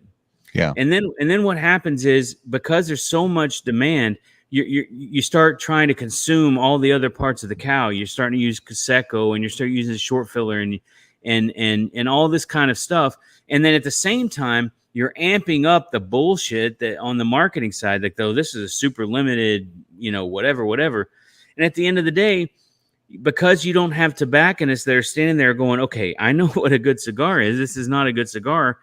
They're still selling that. And now they, you know, you used to take an average cigar that used to sell for for $8, and you'd say, okay, this is kind of not as good, so I'm going to call it $6 and put it in a bundle. Instead, you call it a limited edition, you sell it for $15. And then these guys who are chasing all this stuff all over the place, they go and get those $15 cigars, and they have to pretend like it's good because, you know, God forbid somebody say you don't know what you're talking about when you say that it's not good. And then, you know, you go into one of these groups. I mean, even if you come into our group and you say, hey, I've been smoking Aquitaine and it just doesn't taste the same to me. People will jump all over you. Yeah. So, you know, you go do that in another cigar group where the cigars really have gone downhill in terms of quality, in terms of the materials, in terms of the labor. And then the demand has gone up. You know, it's the only thing standing in the middle between us and the consumer is a really good retail tobacconist. So you got these guys that, you know, like Mike and Greg at Cigar Hustler and the guys at La Cultura and the team at Riverside and these little cigar shops that really do good for us.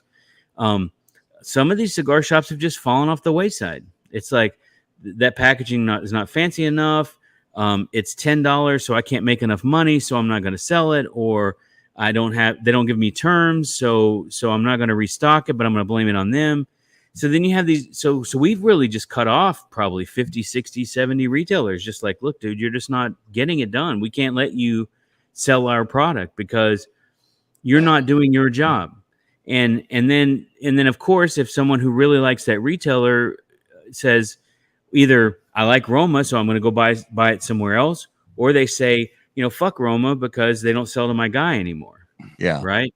So, and this is all happening in a silo when on the other side you have the regulation silo, you have the tax silo, you have the, you know, it's very complicated. You know, it would be much easier for us to just fucking make tacos, you know, or, you know, I can make some really good tacos, you know, or go buy a barrel of fucking bourbon that Mike and I like and put our fucking label on it. You know, we could probably do that, but at the end of the day, Mike really enjoys walking into a store and sitting down with a guy and saying, look, we only have 200, 250 retailers. If you really want, what do you want to accomplish this year? As a retailer, you know, last year you did X, this year you want to do what? How are you planning to get there? If you're going to cut out this brand or if you're going to bring in this brand, what is your plan? And you know, what kind of customers are you getting? And how do we slide into that and become a really good partner for you, not to sell you the shit that we want to sell, but to make sure that we have the right products in your shop for you to achieve your goals so that we're working together so that we both are successful. That's a lot different model than the model where you go in and say, hey, dude, I'm having a really tough month. Can you buy $6,000 worth of cigars for me? You know, we've got this bullshit, slap whatever, we'll sell it, you know. And then for me at the, you know, I walk into tobacco processors. I mean, I'm walking into some sweaty fucking, you know, pre-industry places going, look, bro, I need 100, you know, quintales of Esteli Ligero, high priming, well fermented.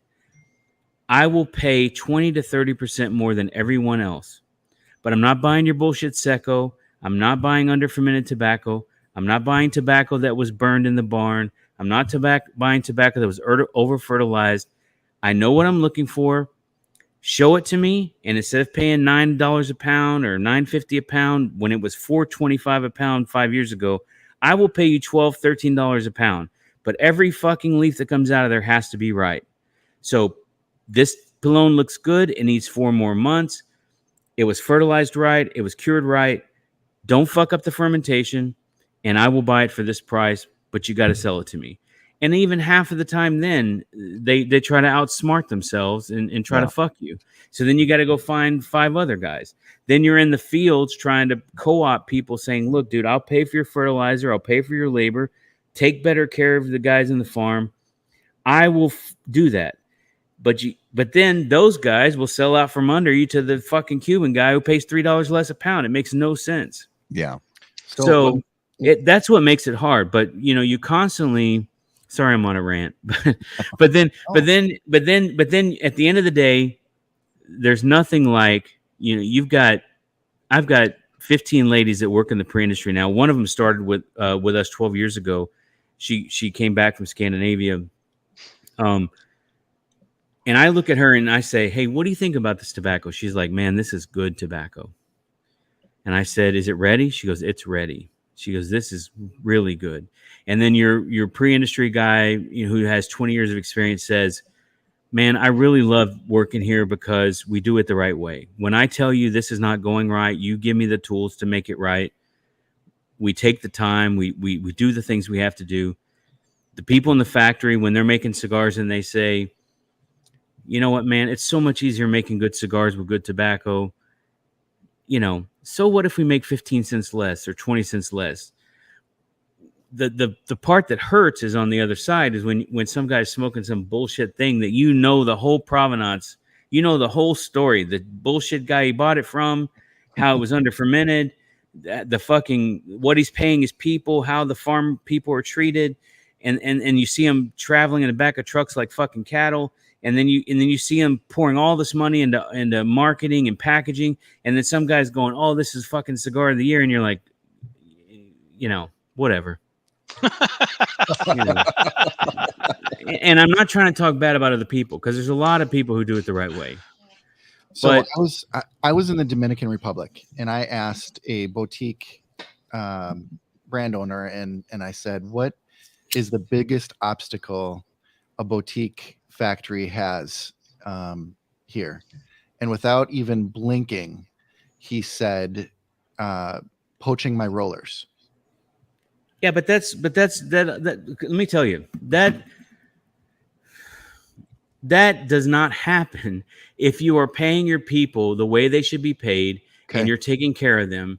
It just does not happen, because look, it depends on the kind of people you select. I mean, it's the same if you're coding software, right? Yep. If you're coding software and you're treating people the same or less than everyone else, and you're telling them I expect more, and you're not taking care of them, then they're going to leave. I mean, look, these people. I mean, look. First of all, if I was making cigars in Nicaragua, I would have already fucking come to the U.S. I would have been long gone. Because the amount of money that you make, and I could go for hours on this, but I'll tell it to you this way. Let me say it like this, because this is one of the topics you wanted to talk about, cost of making cigars. Yep.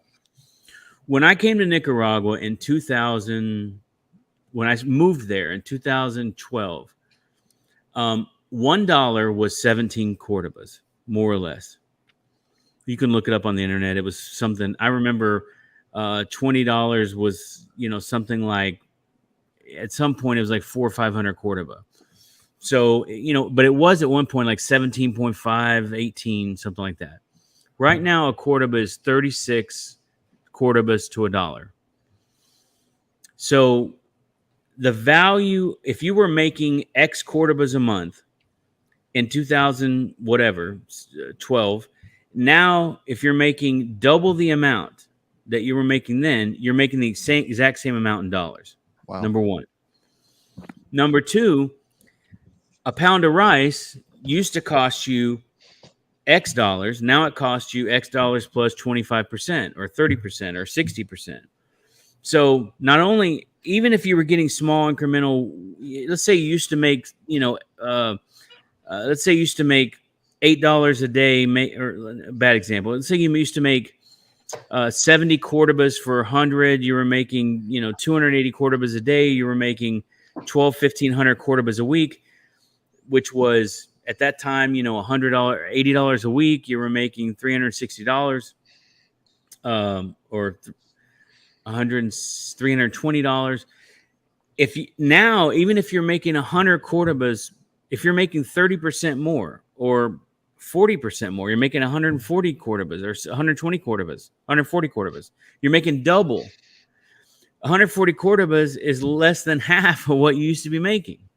So, so on top of that, what happened was you used to have to pay taxes, like withholding taxes, when you were below 110,000 Cordobas a year, which was about $5,000 a year. So now you're making, $3,000 a year, but you're over that threshold of 120,000. So now you're having to take the company's taking 15% a month out of your paycheck. So there's all these things that have happened. So what you have to actually pay a roller in real money, and I'm not even talking about healthcare benefits and education and other stuff that we do on the side.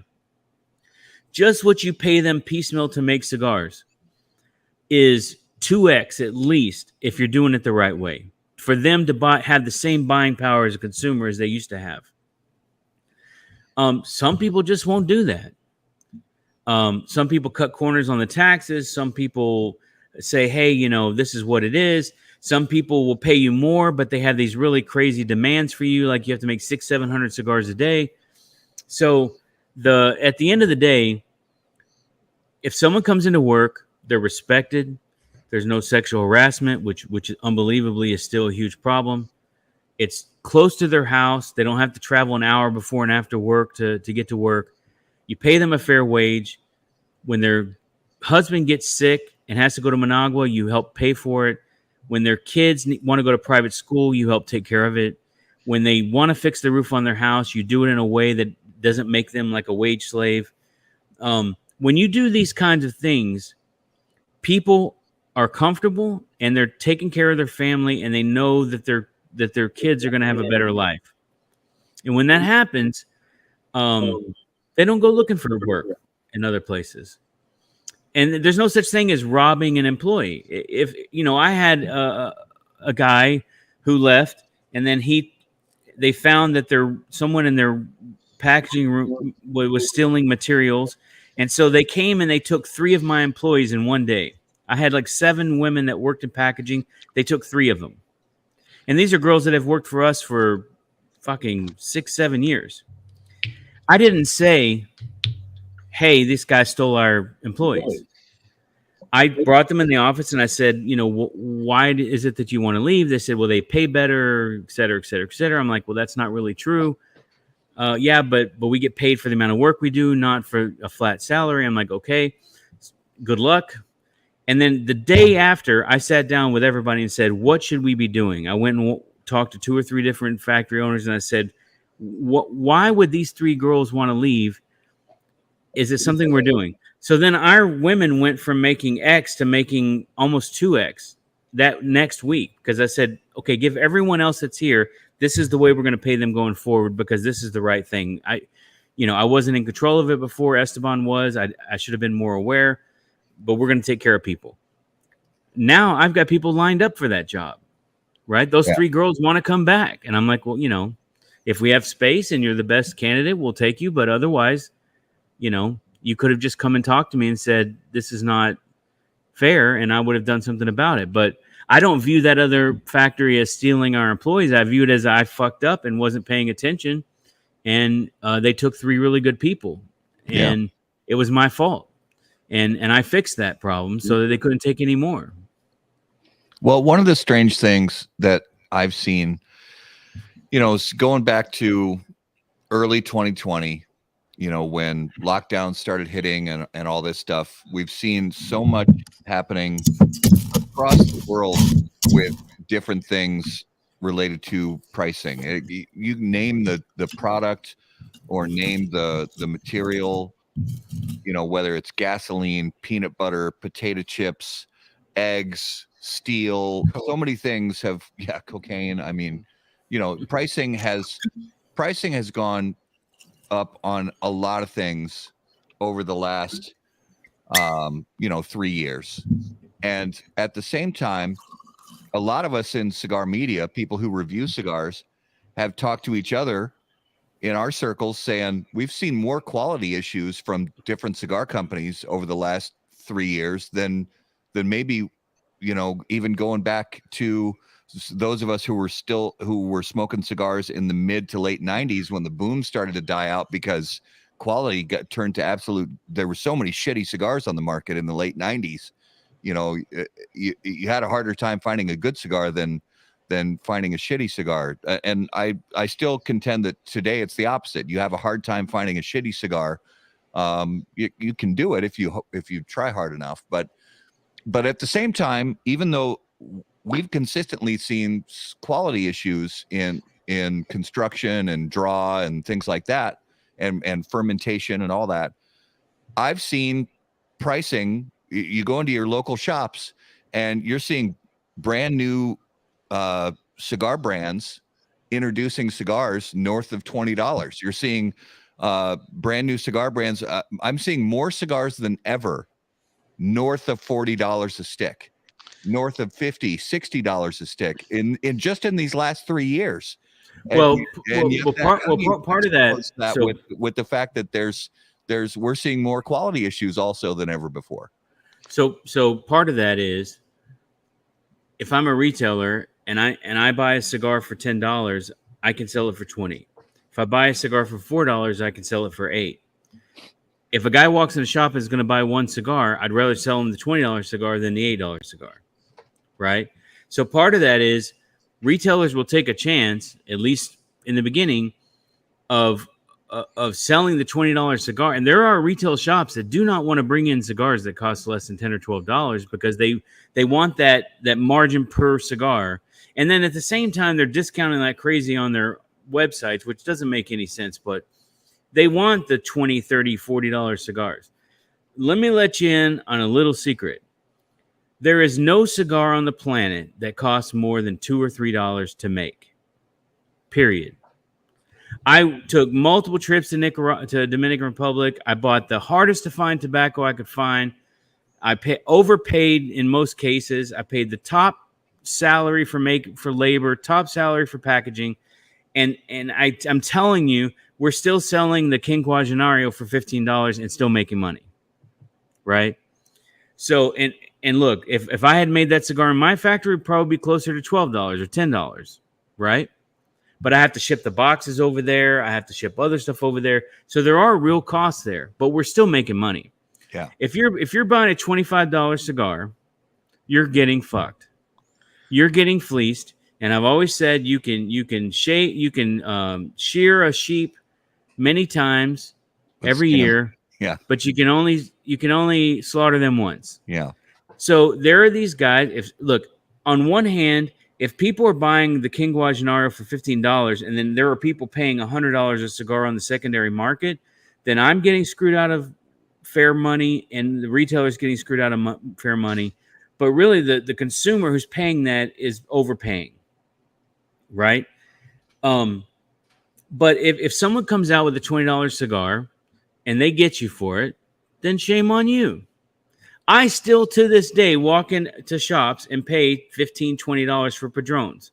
I know they cost $1 to make. I know what the retailer pays for it. But I like that cigar. I have the money. I'm not being no one is tricking me. Yeah. Right? I'm just like, I don't have time to look around for an alternative. This is what I want right now. I'll pay $16. Well, whatever it's going to hit, you like it, right? It never changes. I know it's going to be consistent. Same cigar every time. And I have no problem giving that retailer $8 a cigar or whatever, it is what it is. I'll pay $2 for a beer at the grocery store that I'll pay $4 for at a bar that I'll pay $20 for watching a ball game. It's like, I want a cold beer at the ball game. I'm paying $20. I know I'm getting fucked a little bit, but at the same time, it's the ball game, right? Yeah. So, but the point is, costs have gone up. Labor has gone up a lot. Raw material has gone up a lot. Packaging has gone up, not as much, but is more expensive. So there is a limit to what people will pay in the long run for things, but at the end of the day, even if you're paying $20 for a cigar, if I go buy one of Saka's, master blended fucking Muestra de Master, whatever, and I pay $25 for it, I'm going to get an hour and a half or an hour of enjoyment out of that. That's a good deal, right? Should I have paid $25? Am I going to pay $25 again? I don't know, but I had that experience. Right, I just bought 5 or 6 boxes of these Tatuais at $4.50 a piece. That's a really good deal. I think that's a great cigar. Yeah. So well, there's two things that you have to add to that I think, just so people don't misunderstand what he's saying, because he's not wrong. You can't put a price on so let's say, for example, I brought up Davidoff, right? So Davidoff has the their line of portfolio. So if some of those tobaccos they have are 7, 12, 15, 20 years of being aged, you can't put a price on the cost of capital to hold it, to have it into a project and then releasing. So that's the kind of the one thing that you have to kind of account for, as far as the retail value, right? And so I think that's a big consideration. Like, how do you put a price on the capital that it takes to acquire this tobacco, to hold it and age it and keep it available so when that project is released. I think the other thing that you also have to consider is if you're a brand manager and you're going to another factory and you're having to have another factory make your cigars, there's additional costs that are kind of tied into that make the retail price at the consumer level inflated. And not inflated, but you have to, there's multiple hands in the pie, right? So I think that those are to simplify it and say it's only cost you this, that is true. I mean, it's not wrong, but there's also some other factors that you kind of have to consider. So we don't, but to do all the things that we do, this is what I would tell. This is what I preach when I go into retail shops to say, hey, listen, our portfolio, our core line has been $7 to $12 MSRP. There's nobody doing it at the level that we do, at the prices we do it. Period. There's no one. And so that's the disconnect, right? And I'm asked every day of my life, how come you guys don't come out with a $20, $25 super exclusive, fancy packaging and whatever else? It's like, if you're asking me that question, you completely don't understand our model, and you don't understand when Skip and I got together and we started doing this. It's like, I want to give you a great cigar that you could put in front of anybody and have them smoke it and go, that cigar is as good as any $20, $25 cigar. It's, at the end of the day, it's your taste, right? But subjectively, does it burn? Does it draw? Does it taste, is it well fermented tobacco? There's nobody doing it at the level that we do it at, period. Yeah. Well, and I'd say the $20 to $25 price points, although they have been increasing lately, that's not been as surprising for me as, like, for instance, Mike, you and I hung out at Tobacco Grove. Yeah. A really nice shop here in the Twin Cities area. Huge selection, and it's in an area of town where they have a very specific kind of clientele. A lot of their clients are ballers. They're high rollers. They have the money, and they have no problem whatsoever, spending more money for products that they deem worthy. I think that's fine. I'm all for that. But 5-6 years ago, 5-6 years ago, there were maybe in their humidor, maybe you would find 5 or 6 facings that were north of $40. Now there's probably 20 facings in their humidor that are north of $40. A number of those are north of $60 a stick. And that changed specifically the ultra high premium price point in the last 2 years has honestly, I've been very surprised by it. Well, let me ask you a question. So given the work we've put into this project with Carrillo, I absolutely could have sold that cigar for $50. Yeah. I absolutely could have sold that cigar for $30. And think about $15 to $30. That's an extra $400,000 in profit for me and Mike. Right? But what does that cost us? If one guy on one forum in some corner of whatever says, it was a good cigar, but I feel like Roma's lost their way. They're trying to get me for this. I would have been like, you know what? That guy's not wrong. For a little cash grab, we gave up 12 years of street cred. And so, look, man, I try to keep the packaging down so that it doesn't justify and so that it doesn't create this cost problem. And we work every single day to be very efficient from a business perspective. We only have 3 employees here in Austin, and You know, whenever we have these problems like we've had for this last year, where we've had a lot of waste and inefficiencies, we invest the money to do it the right way. But I'm not going to lose. Look, if I stick a cigar in your hand, one thing you can say, I don't like the way this tastes. You can say this particular one didn't burn exactly perfect, but I don't ever want you to be able to say this is overpriced. You fucked me. You know, you got me with your bullshit. And, you know, like the other day we had I'll give you a perfect example. Sean went to the place where we get our hats and stuff made. And he found this flat brim 5950 New Era cap. And he wanted to make a one-off thing for himself because they had some on the shelf. They had the rig set up to do the logos. So he had like 2 or 3 made for himself just because he wanted a flat brim hat. So that hat cost us $30-something.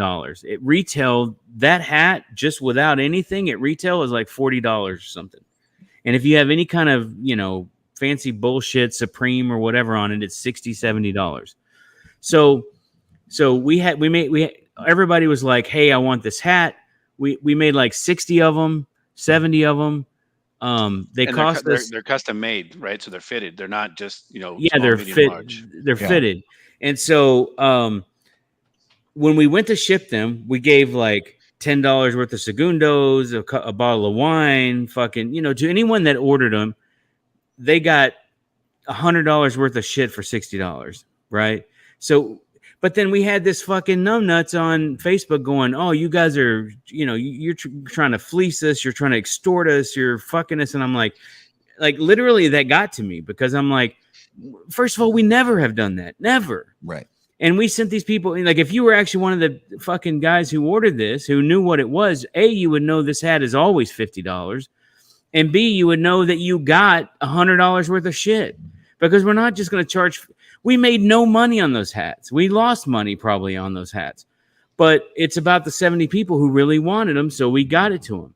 And then, you know, but it got to me that people were saying, hey, this is a cash grab. They're trying to get you to, we're going to do free advertising for you, and we're going to pay $60 for the privilege of doing it. And I told Mike, I said, dude, I don't ever want to be accused of that. He goes, don't worry, dude. We over-delivered. There's no way anyone who ordered one of those is going to say that they got anything other than a great deal. But it's just these fucking chirpy people on the side, and it's the same fucking people that'll chase down $100 fucking whatever in a coffin. And it's like, okay, whatever. I'm too sensitive, emotionally invested. Right. Well, because I'm a consumer. Like we were talking today with the guy from Standard & Twain, right? And we were talking to, because I signed up for a subscription. It happens to have one of our cigars in it this month. I didn't know that, but I signed up for a subscription, and I got it because there was some in our humidor back here, and I'm like, dude, I fucking love this experience. I smoked the cigar. I had no idea what it was. I scanned the QR code. It took me to this beautiful page. It told me all about it. I wanted, but then I couldn't figure out how to buy more of that cigar. So we had a call with him, and I said, hey, dude, this is what I would do. But the whole conversation was about us as consumers. It's like, we love cigars. This is the experience you've put together is so great. This is how you actually do it to give me what I want. This is the best cigar of the month club, this Standard & Twain. You just got to be able to let me buy the thing once I figure out I love it. And he's like, yeah, but that's a little bit extra work. I put so much work into doing it the right way in the beginning. I'm like, yeah, dude, I get it, because that's the way we were. It was more about doing it the way we would want to do it as opposed to making money. I said, but now I'm telling you as a consumer, if I want to buy this cigar, you have to give me a way to buy it from you, or I'm going to be buying it from,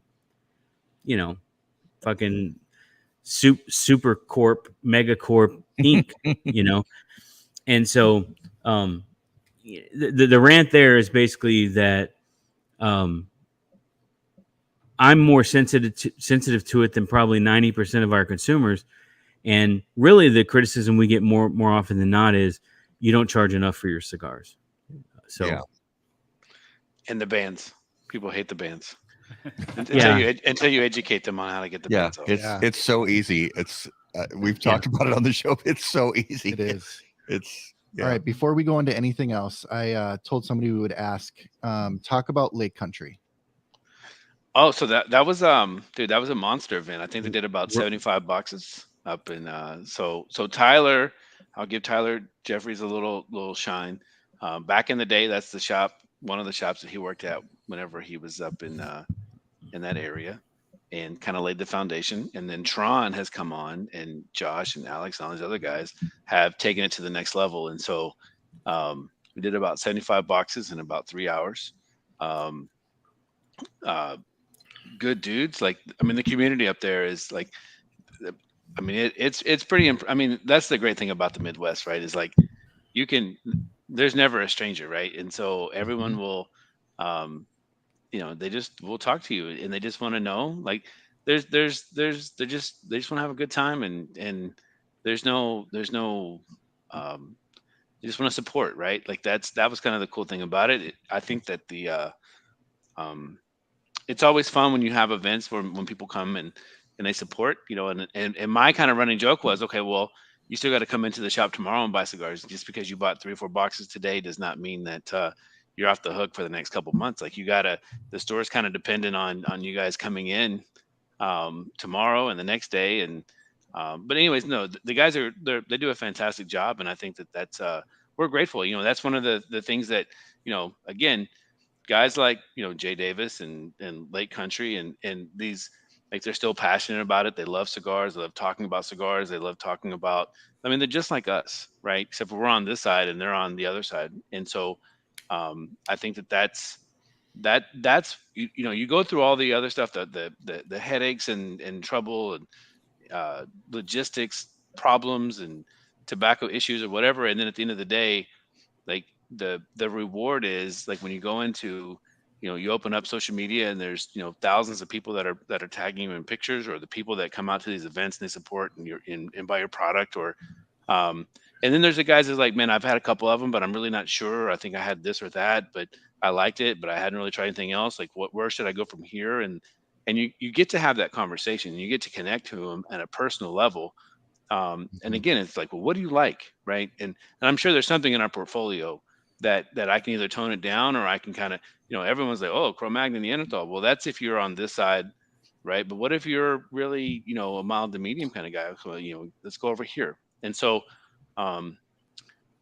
these kind of shops, the tobacconists, the guys that really love and are so energetic about cigars, will help you and guide you and navigate you, and again, push the culture forward, right? So no, it was good dudes. That's and it's always fun to get up there. So they have great carpet. So we had so the guy that works on my hot rods, my trucks, Brant Martin, him and his business partner opening up a park where they're doing like a vocational school and a bar and food trucks, and they're gonna have a little cigar store. And he's been smoking cigars for a while, our cigars for a while, because I've spent a few dollars on a couple bucks. Yeah. So so we went up to, we set up a tent, a little table with a tablecloth with some cigars, and throughout the course of the 6 hours or so, there were a couple of good old boys that came up and bought a handful of cigars. A couple of them spent a couple $100, and at the end of the day, we're talking to the guy who's just kind of getting into retail. And I said, there's 2 customers that came up that were the 2 that you really should be keyed in on. One is the guy who's been driving 45 minutes to cigar stores to buy his 4 boxes a month. That's a guy you want to make sure you carry the cigars he wants, and you want to sell to him at a good price so he doesn't have to drive. But the most important that customer came up was that 21-year-old kid who came and bought 1 cigar. He's smoked 2 or 3 times. He's really excited. He doesn't have the money to build a hot rod. He doesn't have money to whatever. He turns a wrench, in his garage. He has a $10 an hour, $12 an hour job, but he kept coming back. Did I win the raffle? Did I win the free cigars? Tell me more about this. Tell me. He came up to the table 6 or 7 times. I think he spent $12. And I said, that guy is the most important guy that you met today. Yeah. You got to find 6 or 7 of those guys, and you've got to cultivate and curate their love for what this is and their education. Keep them in the right track. Don't let them become fanboys. Don't let them teach them the way, and cultivate their love for this community, for being able to sit in a room and listen to smart guys or wise older guys talk about things while they're smoking cigars. When that guy gets his $45, $50, $60,000 a year job, he will remember who you are and what you did for him. And he will, if he clicks into smoking cigars and his wife doesn't make him stop, he will be the guy who will over his life will spend $15,000, $20,000, $30,000 with you. You got to find and build 50 of those guys. Yeah. Don't make them super buyer collectors. They shouldn't have 10 Tupperdoors full of limited edition bullshit. Just every time they walk in the door, give them 2 or 3 really good cigars. That's a good value. And that's why Roma is good for you and Roma is good for that guy. Right. And that's a lesson I think a lot of people could kind of take to heart, because it seems like we've forgotten it. People like Tyler, people like Romatron, people like that kid. I've been smoking cigars long. I was that guy. Mm-hmm. At one point I walked in and bought my first cigar, and millions of dollars later I'm making cigars, right? But I have bought cigars at thousands of cigar shops. And I still literally today, I spent $1,200 on cigars, and I make cigars. Yeah. So, at one point, I was that guy who walked up to the table. And are you going to get that guy for $15 and make him feel stupid and tell him you got some special, sparkly, whatever, limited edition? Or are you going to teach him about the cigars and make him a part of the culture? Yeah. And I feel like the only person that can do that is the local tobacconist. And that's why we need really strong local tobacconists. That consumer can never be curated and cultivated through Cigars International. Yeah. He may eventually be at Cigars International because his local tobacconist isn't doing their job. And it's great that CI is there for that guy. But he will never become a cigar smoker like me or like you guys if some guy doesn't take them under their wing and teach them.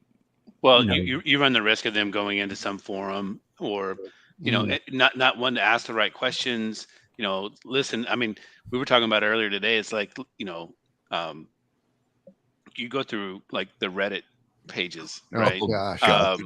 And unfortunately, so I had a conversation with Dave Lafferty the other day. We were talking about, so kind of going back to, cigars that have issues, right? And so it's like, hey, this cigar is shit, yada, yada, yada. And then you scroll down, it's like, well, where did you get it at? I got it at Cigar Page or whatever, whatever. It's like, these guys are not authorized retailers for the majority of these brands, but yet, and I hate to plug them like that, but it goes back to how do you, because our policy has always been like, hey, go back to your retailer where you got it at. If they have an issue, I'll credit them. Like, you take it up to the retailer and then let them kind of guide you, right? Because I don't know when you bought it. I don't want them double dipping. I don't want them to, call us and, we ship them and then they call the retailer and the retailer gets, they have to refund them. And then they not that happens a lot, but you got to double check. Right. Yeah. So, anyways. And so, he was telling me that,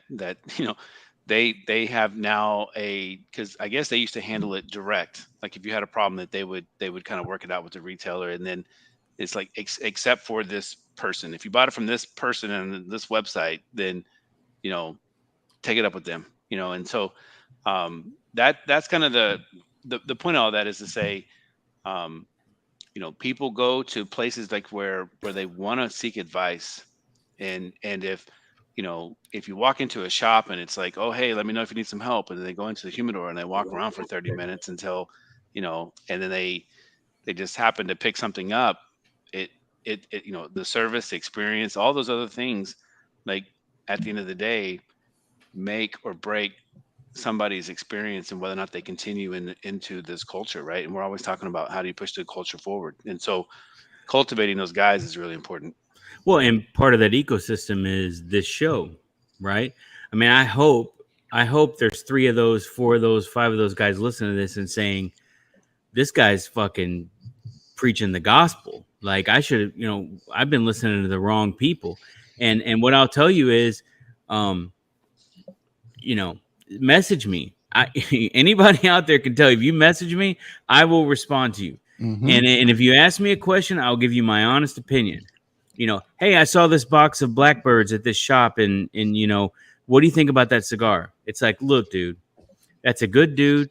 He's working with good people. It may or may not be for you. Buy one. It's a $7 investment. If it's good and you like it and you feel like it was a fair thing, buy more from that guy. Yeah. And then spread out a little bit and try his other stuff. And that's the only way you're going to learn. If you ask me about Mark, Cavalier, I would say the same thing. I would say those are good guys working with good people. They're trying to do great work. They're doing great work in a lot of cases. Pick up the cigar that you think appeals to you, that your tobacconist recommends. Smoke it. If you like it, buy more and support those guys. And so, buy a wide variety. As soon as it starts not being good, stop. Try something else. Yeah. You don't owe any loyalty to Drew Estate or to Partagas or whatever, just because that's your brand.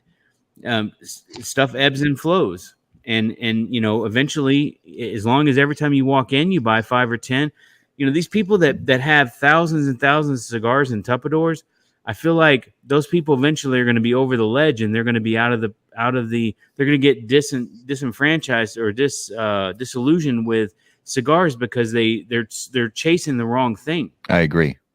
Even I can tell you, Mike can tell you, I'm a super consumer. I probably used to spend $2,000-$3,000 a month, and almost never did I buy boxes of cigars. At the peak of the peak of the peak, before I had a cigar store, I maybe had 5 or 10 boxes of cigars stored because they were special. But I had a 100-count humidor. I smoked them as fast as I bought them, and I smoked maybe every now and then I'd buy a box of Ashton VSGs at an event, or because I hadn't seen them in a few months or whatever. But rarely ever fucking packed away bunches of cigars. And that's my advice to people. Don't get too over your skis on spending too much. And if you're putting on a credit card and you're paying interest on it, then you're doing it the wrong way. Mm-hmm. If you're going to enjoy 3 cigars this week, buy 5 cigars this week. So you have one to share and one extra just in case. If you're going to do, whatever, talk to your retailer and say, can I get a box discount if I buy 25 different cigars? Yeah. Instead of one box. And, there is no points for being a great collector. If that's what you like it. But at the end of the day, cigars, they age out. That's a great point, Skip. I would hope that any retailer, brick and mortar retailer, would say yes to that. If a consumer goes in and says, say, if I just grab an empty cedar tray and pick out 25, build my own 25 cigar, kind of sampler, can I still get the box price? I would, if I was a retailer, I would say yes to that. If I owned a brick and mortar shop, I would 100% say yes to that. Yeah. And if I'm buying 25 a week from you, give me 20%. Yeah. Right. Yeah. You're making 100% margin. Give me a little bit of that back. I'll be a regular customer. Just treat me right. I don't, these retailers that don't restock things, that go for the $100 deal because it's buy 5 get 7, whatever. That push bullshit on you. Those guys, if you then get disillusioned with that and you start buying from CI and start buying from online, then they're like, well, Cigar Page is selling them for whatever. I'm like, the guy would have never went to look at Cigar Page if you'd have done your fucking job. No, I don't agree with that. I don't agree with that at all. And let me give this back to you. So let's say you're a guy and you come in and you say, hey, I'm looking for something, right? And let's say I'll pick on Oliva, right? So which is easy to pick on because it's a great company and they're making good cigars. Correct. So for a fair price. So let's say you start at the O and you go to the G and then you find the V, right? And that tobacconist says, well, you tried this, you tried that, now let's go to the V, right? And then the Oliva V number 4, fucking awesome. so then what ends up happening, right? All of a sudden, that retailer had become, basically they use that guy to become a taster, right? So they come in, they buy one cigar, they smoke, they're like, nah, I like this one, nah, this one, oh, this is great. And next thing you know, they're going online, and then now they start price shopping for best prices whatever.com, and all of a sudden it's like, they onesie twosied you until they found out what they really like, and then but here's the thing though, it goes back to communication and education. Is like, hey man, if you like that cigar, you want to come back and get a box, man, I give you a little break, right? And that's that if they don't know that that's the case, then they don't know what they don't know. And that's what I'm saying. But at the same time, that the retailer, some of the retailers who are on here, tell me if that's true or not. I'd like to know. Well, what I'm saying is, Mike, if you're the retailer who's sitting in the lounge, or you got some $10 an hour employee who doesn't know shit about anything, managing everything, and you groan when you get up and you fucking give the guy his 3 cigars, it's your fault. If you are only delivering a commodity product for a price, then that guy is going to go look online for a cheaper price. But if you're delivering a service, an experience, a relationship, then over time, look, man, I would only go look for cigars that I was specifically looking for from someone else if they didn't have it in inventory. But I would go into this, Mike, I would go into Pipe World, Kyle at Pipe World, and I would say, Kyle, I want Ashton Aged Maduro number 40s.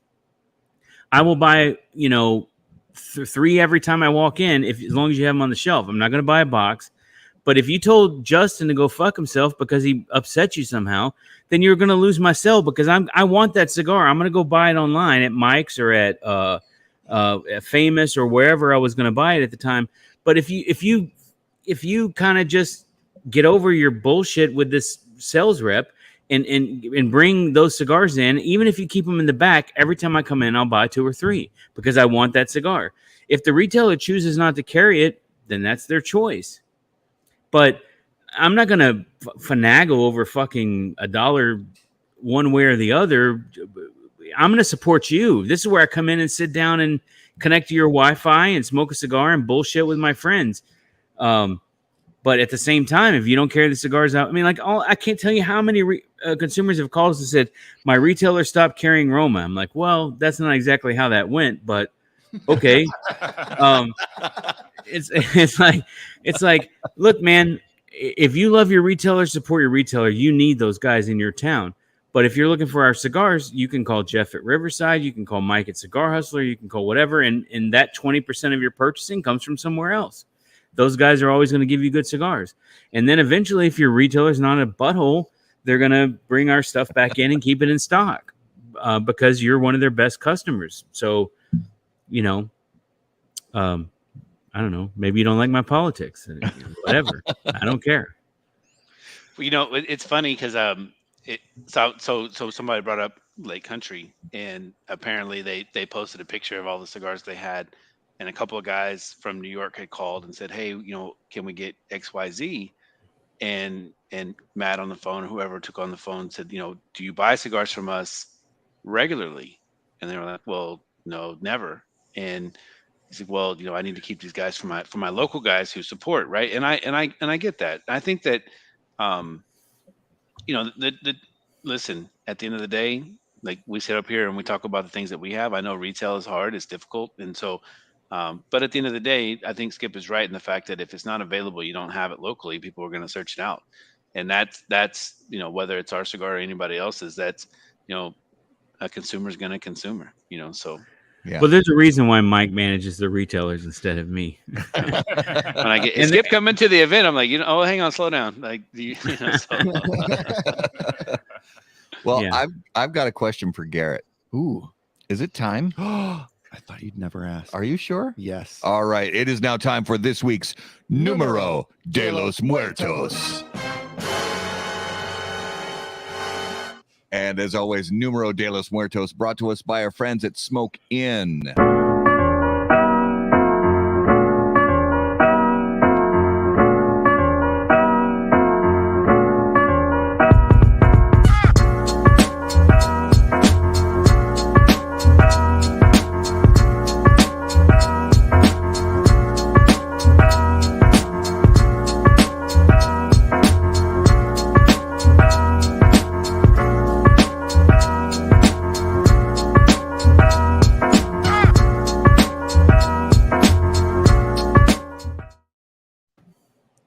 right, Numero de los Muertos, episode 199. Garrett, what do you have for us this week? This week, I have got, on average, since they have been taking good notes on this, since 1957, on average, 7 people a year die from this globally. Ooh. Low number. Low numbers are always tricky. Viewers, as always, if you guys have guesses, leave them in the comments. Mike and Skip and I are going to try to play 20 questions and decipher this. On average, 7 people a year die from this. Mm-hmm. Mm-hmm. I mean, that's like 0.00001. Mm-hmm. Yeah. And I'll say this. It could literally be anything. I'll give some more information. There are some years where 0 die.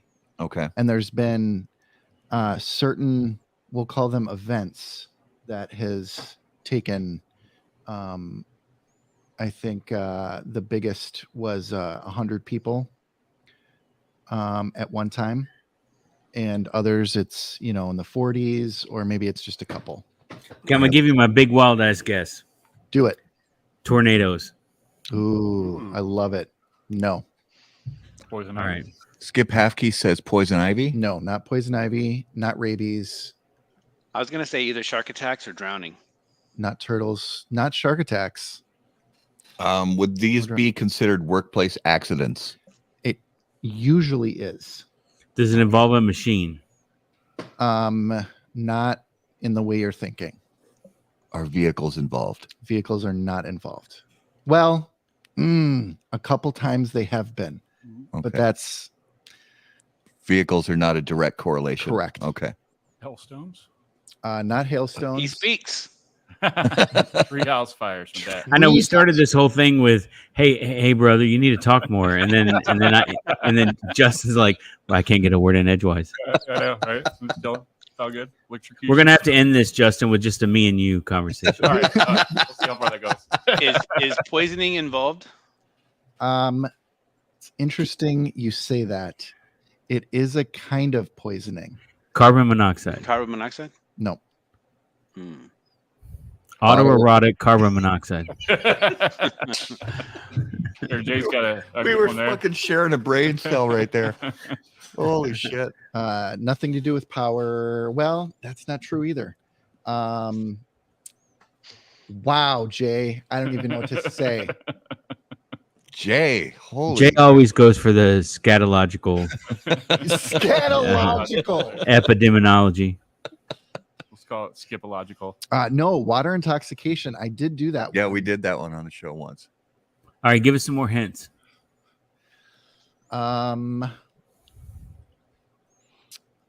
You said this was the U.S.?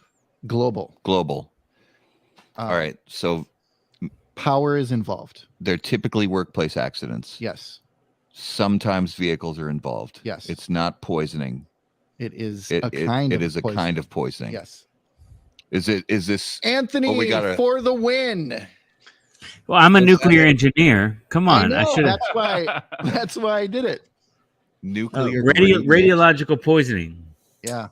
Ding, ding, ding, ding, ding. You're saying 7 globally? on average On average per year 7. per year. But there have been events. There have been events where, hundreds of people, like Chernobyl. That was So they count about 100 people died from direct causation of that. The one in 1957 is you don't really die from radiation. Right. You die from cancer. You die from right. Yep, exactly. So it is a poisoning that causes other things, cancers and other things. But I was reading some of these events, and like one was on a nuclear submarine. That's why sometimes it happens where they were repositioning a piston and didn't put the cover on. Skip would know about this. You mean a control rod? A control rod. Sure. A piston.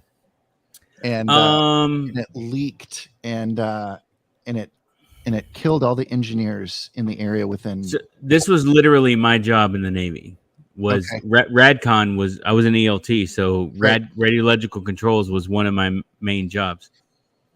And how dangerous is that? I mean, it can be really dangerous, but you kind of eliminate all the factors. The most death from radiation comes from ambient radiation, like radon, or there's almost no alpha or gamma radiation deaths anymore because it's well understood. Correct. But there's a lot of natural radiation deaths. Yes. And generally it's attributed to stupidity.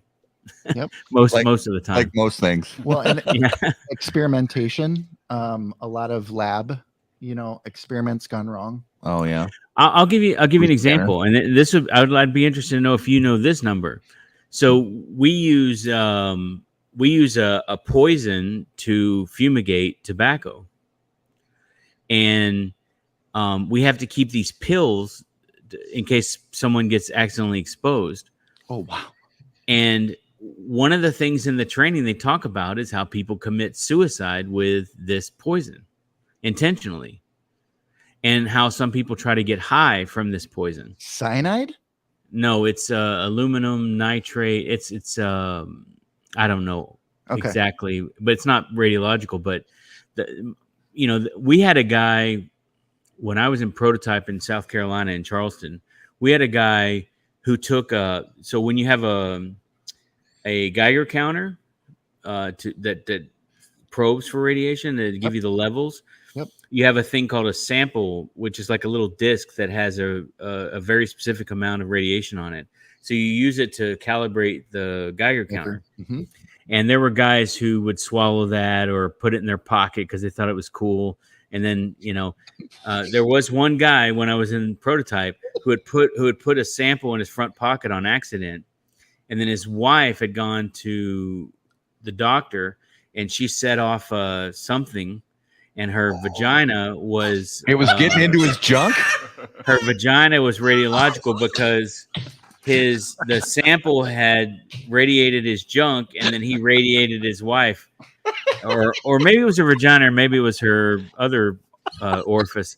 But there was a whole investigation because this guy had taken a sample. Her pee was literally the bomb. Yeah. There's a whole investigation. There was a whole investigation. A whole investigation. Oh. So did they use the same swab to calibrate her? I don't know. It's no joke. It's no joke. Reminds me of Eddie Murphy's bit. You mean it burns when you urinate? No, I'm talking like a burst of flame. Yeah. Oh shit! Oh well, that was good. That was good. That was that was a good guess, Anthony. I don't know how Anthony got that. That was a fantastic guess. That was this week's Numero de los Muertos. All right, so we're gonna jump into our new segment called Plot Tryst, and that is brought to us by our friends at J.C. Newman Cigar Company, America's oldest family-owned premium cigar maker, creators of the popular Brick House, Perla Del Mar, Diamond Crown, and the American J.C. Newman Cigar Company operates out of their 112-year-old El Reloj cigar factory in historic Cigar City, Tampa, Florida. For more information on their cigars or visitor experience, please visit jcnewman.com. Those guys are killing it, by the way. I want to go to that experience, the Reloj experience. Oh yeah, that is definitely on my list of places to visit. Because I want to go like as a fanboy that nobody knows me, yeah, because I went down there with the ball cap on.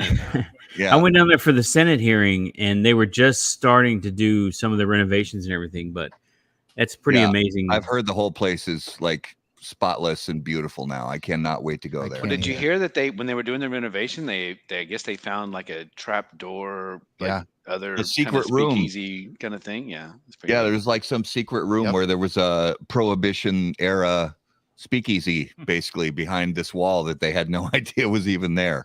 That was very cool. I cannot wait to see that place. So we used to do the lightning round questions, but now we have this new thing called Plot Twist. And basically, we're going to give you 3 keywords. And based on these 3 clue words, you're going to guess the name of this movie. So movie number 1, the clue words are Butch, Gourmet, Pulp Fiction. Cool. Yes. Love it. Not even a pause. Yes. It is Pulp Fiction. Butch, the boxer played by Bruce Willis. And what was the second clue word? Gourmet. This is some serious gourmet shit. Yeah, that's. And then Cool was Honey Bunny, and what was the guy's name? Tim Roth played the character. I don't even remember his name. But he's like, what is Fonzie like? Yeah, cool. Yeah, dude, that was pretty impressive. That was right away. And I try to not pick the obvious clue words for these movies. So let's go to movie number 2. The clue words for movie number 2 are Toes, Twinkie, Plaza. Die Hard.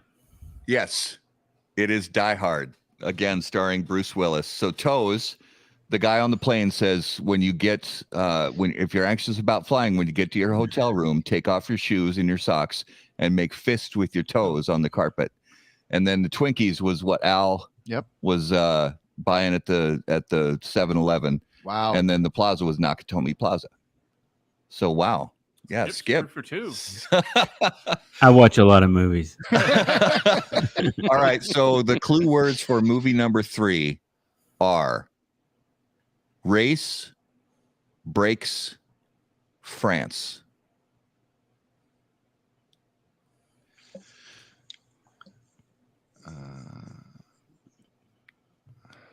Ford versus Ferrari? Yeah, that's what I was going to say. Yeah, Ford versus Ferrari. And that one, I made that one a little easier because it was hard to find like obscure keywords for that one. But yeah, the race obviously was the 24 hours at Le Mans. The brakes, they had those special where they could swap out the entire brake assembly in one fell swoop. And then France was obviously where the race took place. So that was this week's Plot Twist, brought to you by JC Newman. So now let's jump into this week's Notable Smokable, brought to us by our friends at Luciano Cigars. Notable cigars, notable passion, notable purpose. So guys, you remember this. Each week we name a cigar that we smoked recently that was notable to us. Now, this could be a cigar that's been on the market for decades that we smoked for the first time in a long time, or it could be a cigar that we smoke for the first time ever that's brand new to the market. Obviously, you're smoking mostly your own stuff from Roma Craft, but if you get a chance to jump outside of your portfolio, I know you guys, both of you guys smoke a lot of stuff outside of the Roma Craft portfolio. So Mike, I'm going to start with you. What was something you smoked recently that really stood out? I'm the Aladino Corojo Reserva. Yes. Yeah, it's a good. Yeah, I like a lot of that Aladino stuff. Most definitely. Skip, what about you? This week I bought 7 boxes of Tatuaje Black, the BC Petit Corona. Yeah. We have a box with the 2020 box code that because they come in this like aluminum fresh pack with the paper on the inside. Yeah. And whatever magic happens in that packaging, they are fucking really good right now. Nice. Yeah, I'm a big fan of the Black Label. I had my last box I think was a 2018 box date, but I'm a big fan of that cigar. We also have a box of the Illusion Ultra, the Op 3. Yeah. Which is, I think it's a dress box from like maybe 2016 but it's really good too. Nice. I've been smoking a lot more smaller cigars. Smaller, yeah. Well, we're kind of finally getting into spring here, but yeah, for us, short cigars in the winter is a must. Sure. For me this week, the Epic La Rubia. First time I had that one. Good cigar. Oh, is that the Connecticut shade? Yeah. Yeah. There was a good one the other Saturday morning with coffee. Right on. Yeah. Garrett, what about you? I had a Southern Draw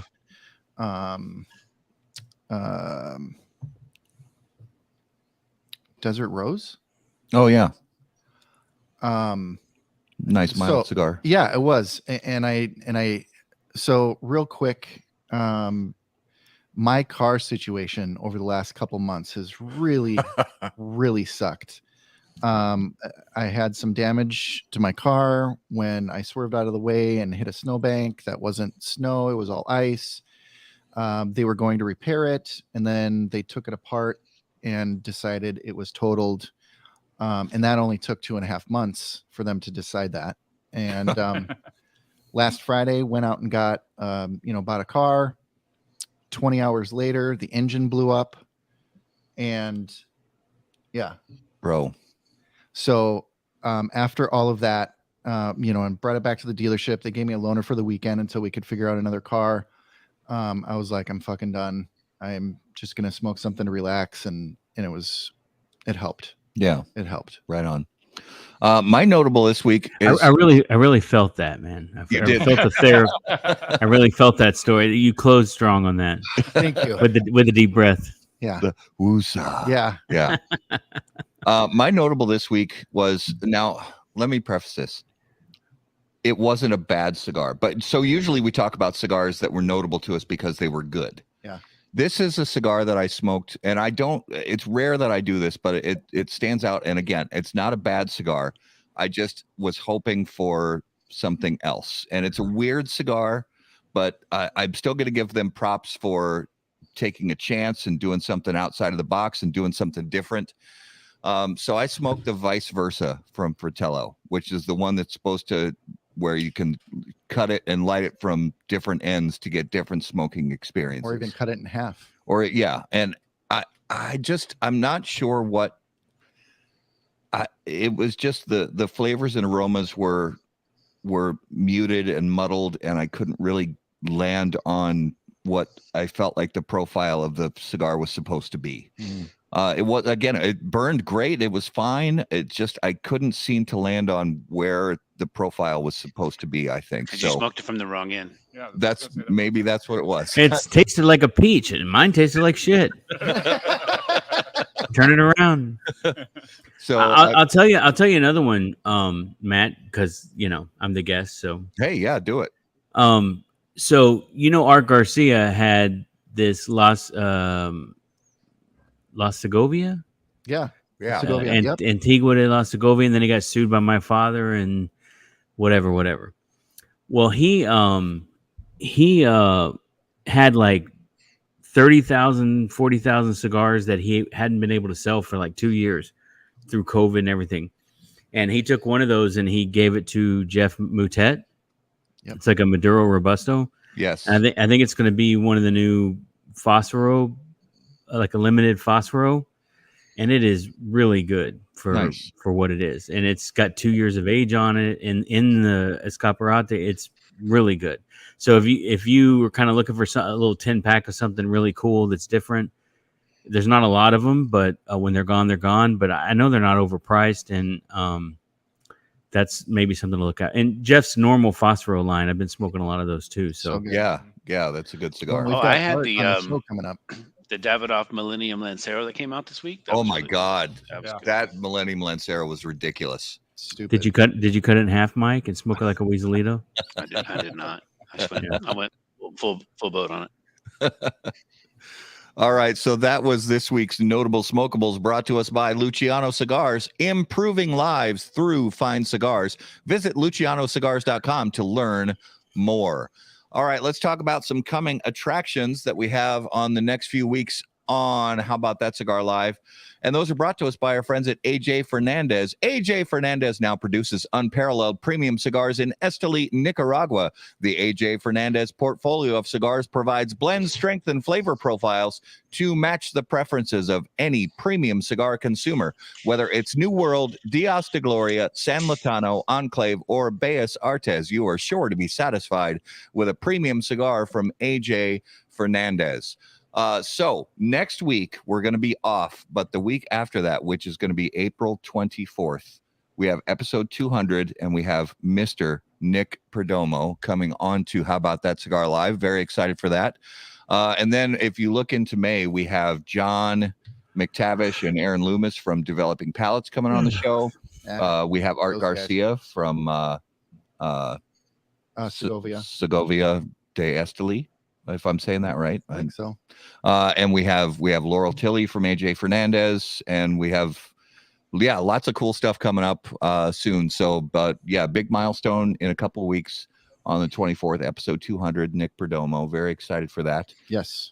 So Mike and Skip, guys, thank you so much for being on the show. If you would give our viewers and listeners the best place for them to find out everything about Roma Craft Tobacco. Facebook. From a guy who knows what he's talking about in your cigar lounge. No, we're on Instagram, Roma Craft Tobacco, RomaCraftTobacco.com. If you have questions or want to find a retailer, I'm Chief Hava on Instagram. Mike is Smoke Roma. Very nice. So, speaking of AJ Fernandez, Hector gave me. He's making a cigar with AJ, which is the oval, the kind of similar to the San Latana and that oval, and that's coming out. I think maybe I'm not supposed to. Did they want you to talk about that? Maybe not, but I don't care. Loose lips sell cigars. Breaking. Yeah, you heard it here first. You heard it here first. That's really good. Have you had it? Yeah, it was good. Oh, very nice. That's one of my favorite AJs, the oval. I love the oval. Yeah. I haven't had one in a long time. So Hector's going to swoop in there, and he had to spend 5 or 6 days in Esteli, so he came out with something good. I love it. That's awesome. Well, guys, thank you so much for being on the show. We really appreciate it. Always great talking to you. We learn so much from you guys, and that's the one. That's the one, Anthony. Too. So thank you so much for being on. No, of course. Yeah. Anytime for you guys. All right. Viewers and listeners, guys, thank you so much for watching live on Facebook and live on YouTube. We thank you so much for your time. And if you're listening after the fact on the audio podcast, thank you so much for making us, as we always say, a part of your regular audio podcast rotation. If you guys have questions for us, you can email us directly on the website, howaboutthatcigar.com. Make sure to follow us on all social media at HBT Cigar. And of course, until we see you guys next time, burn cigars, not bridges. Thanks, guys. Thanks, everybody. Yeah.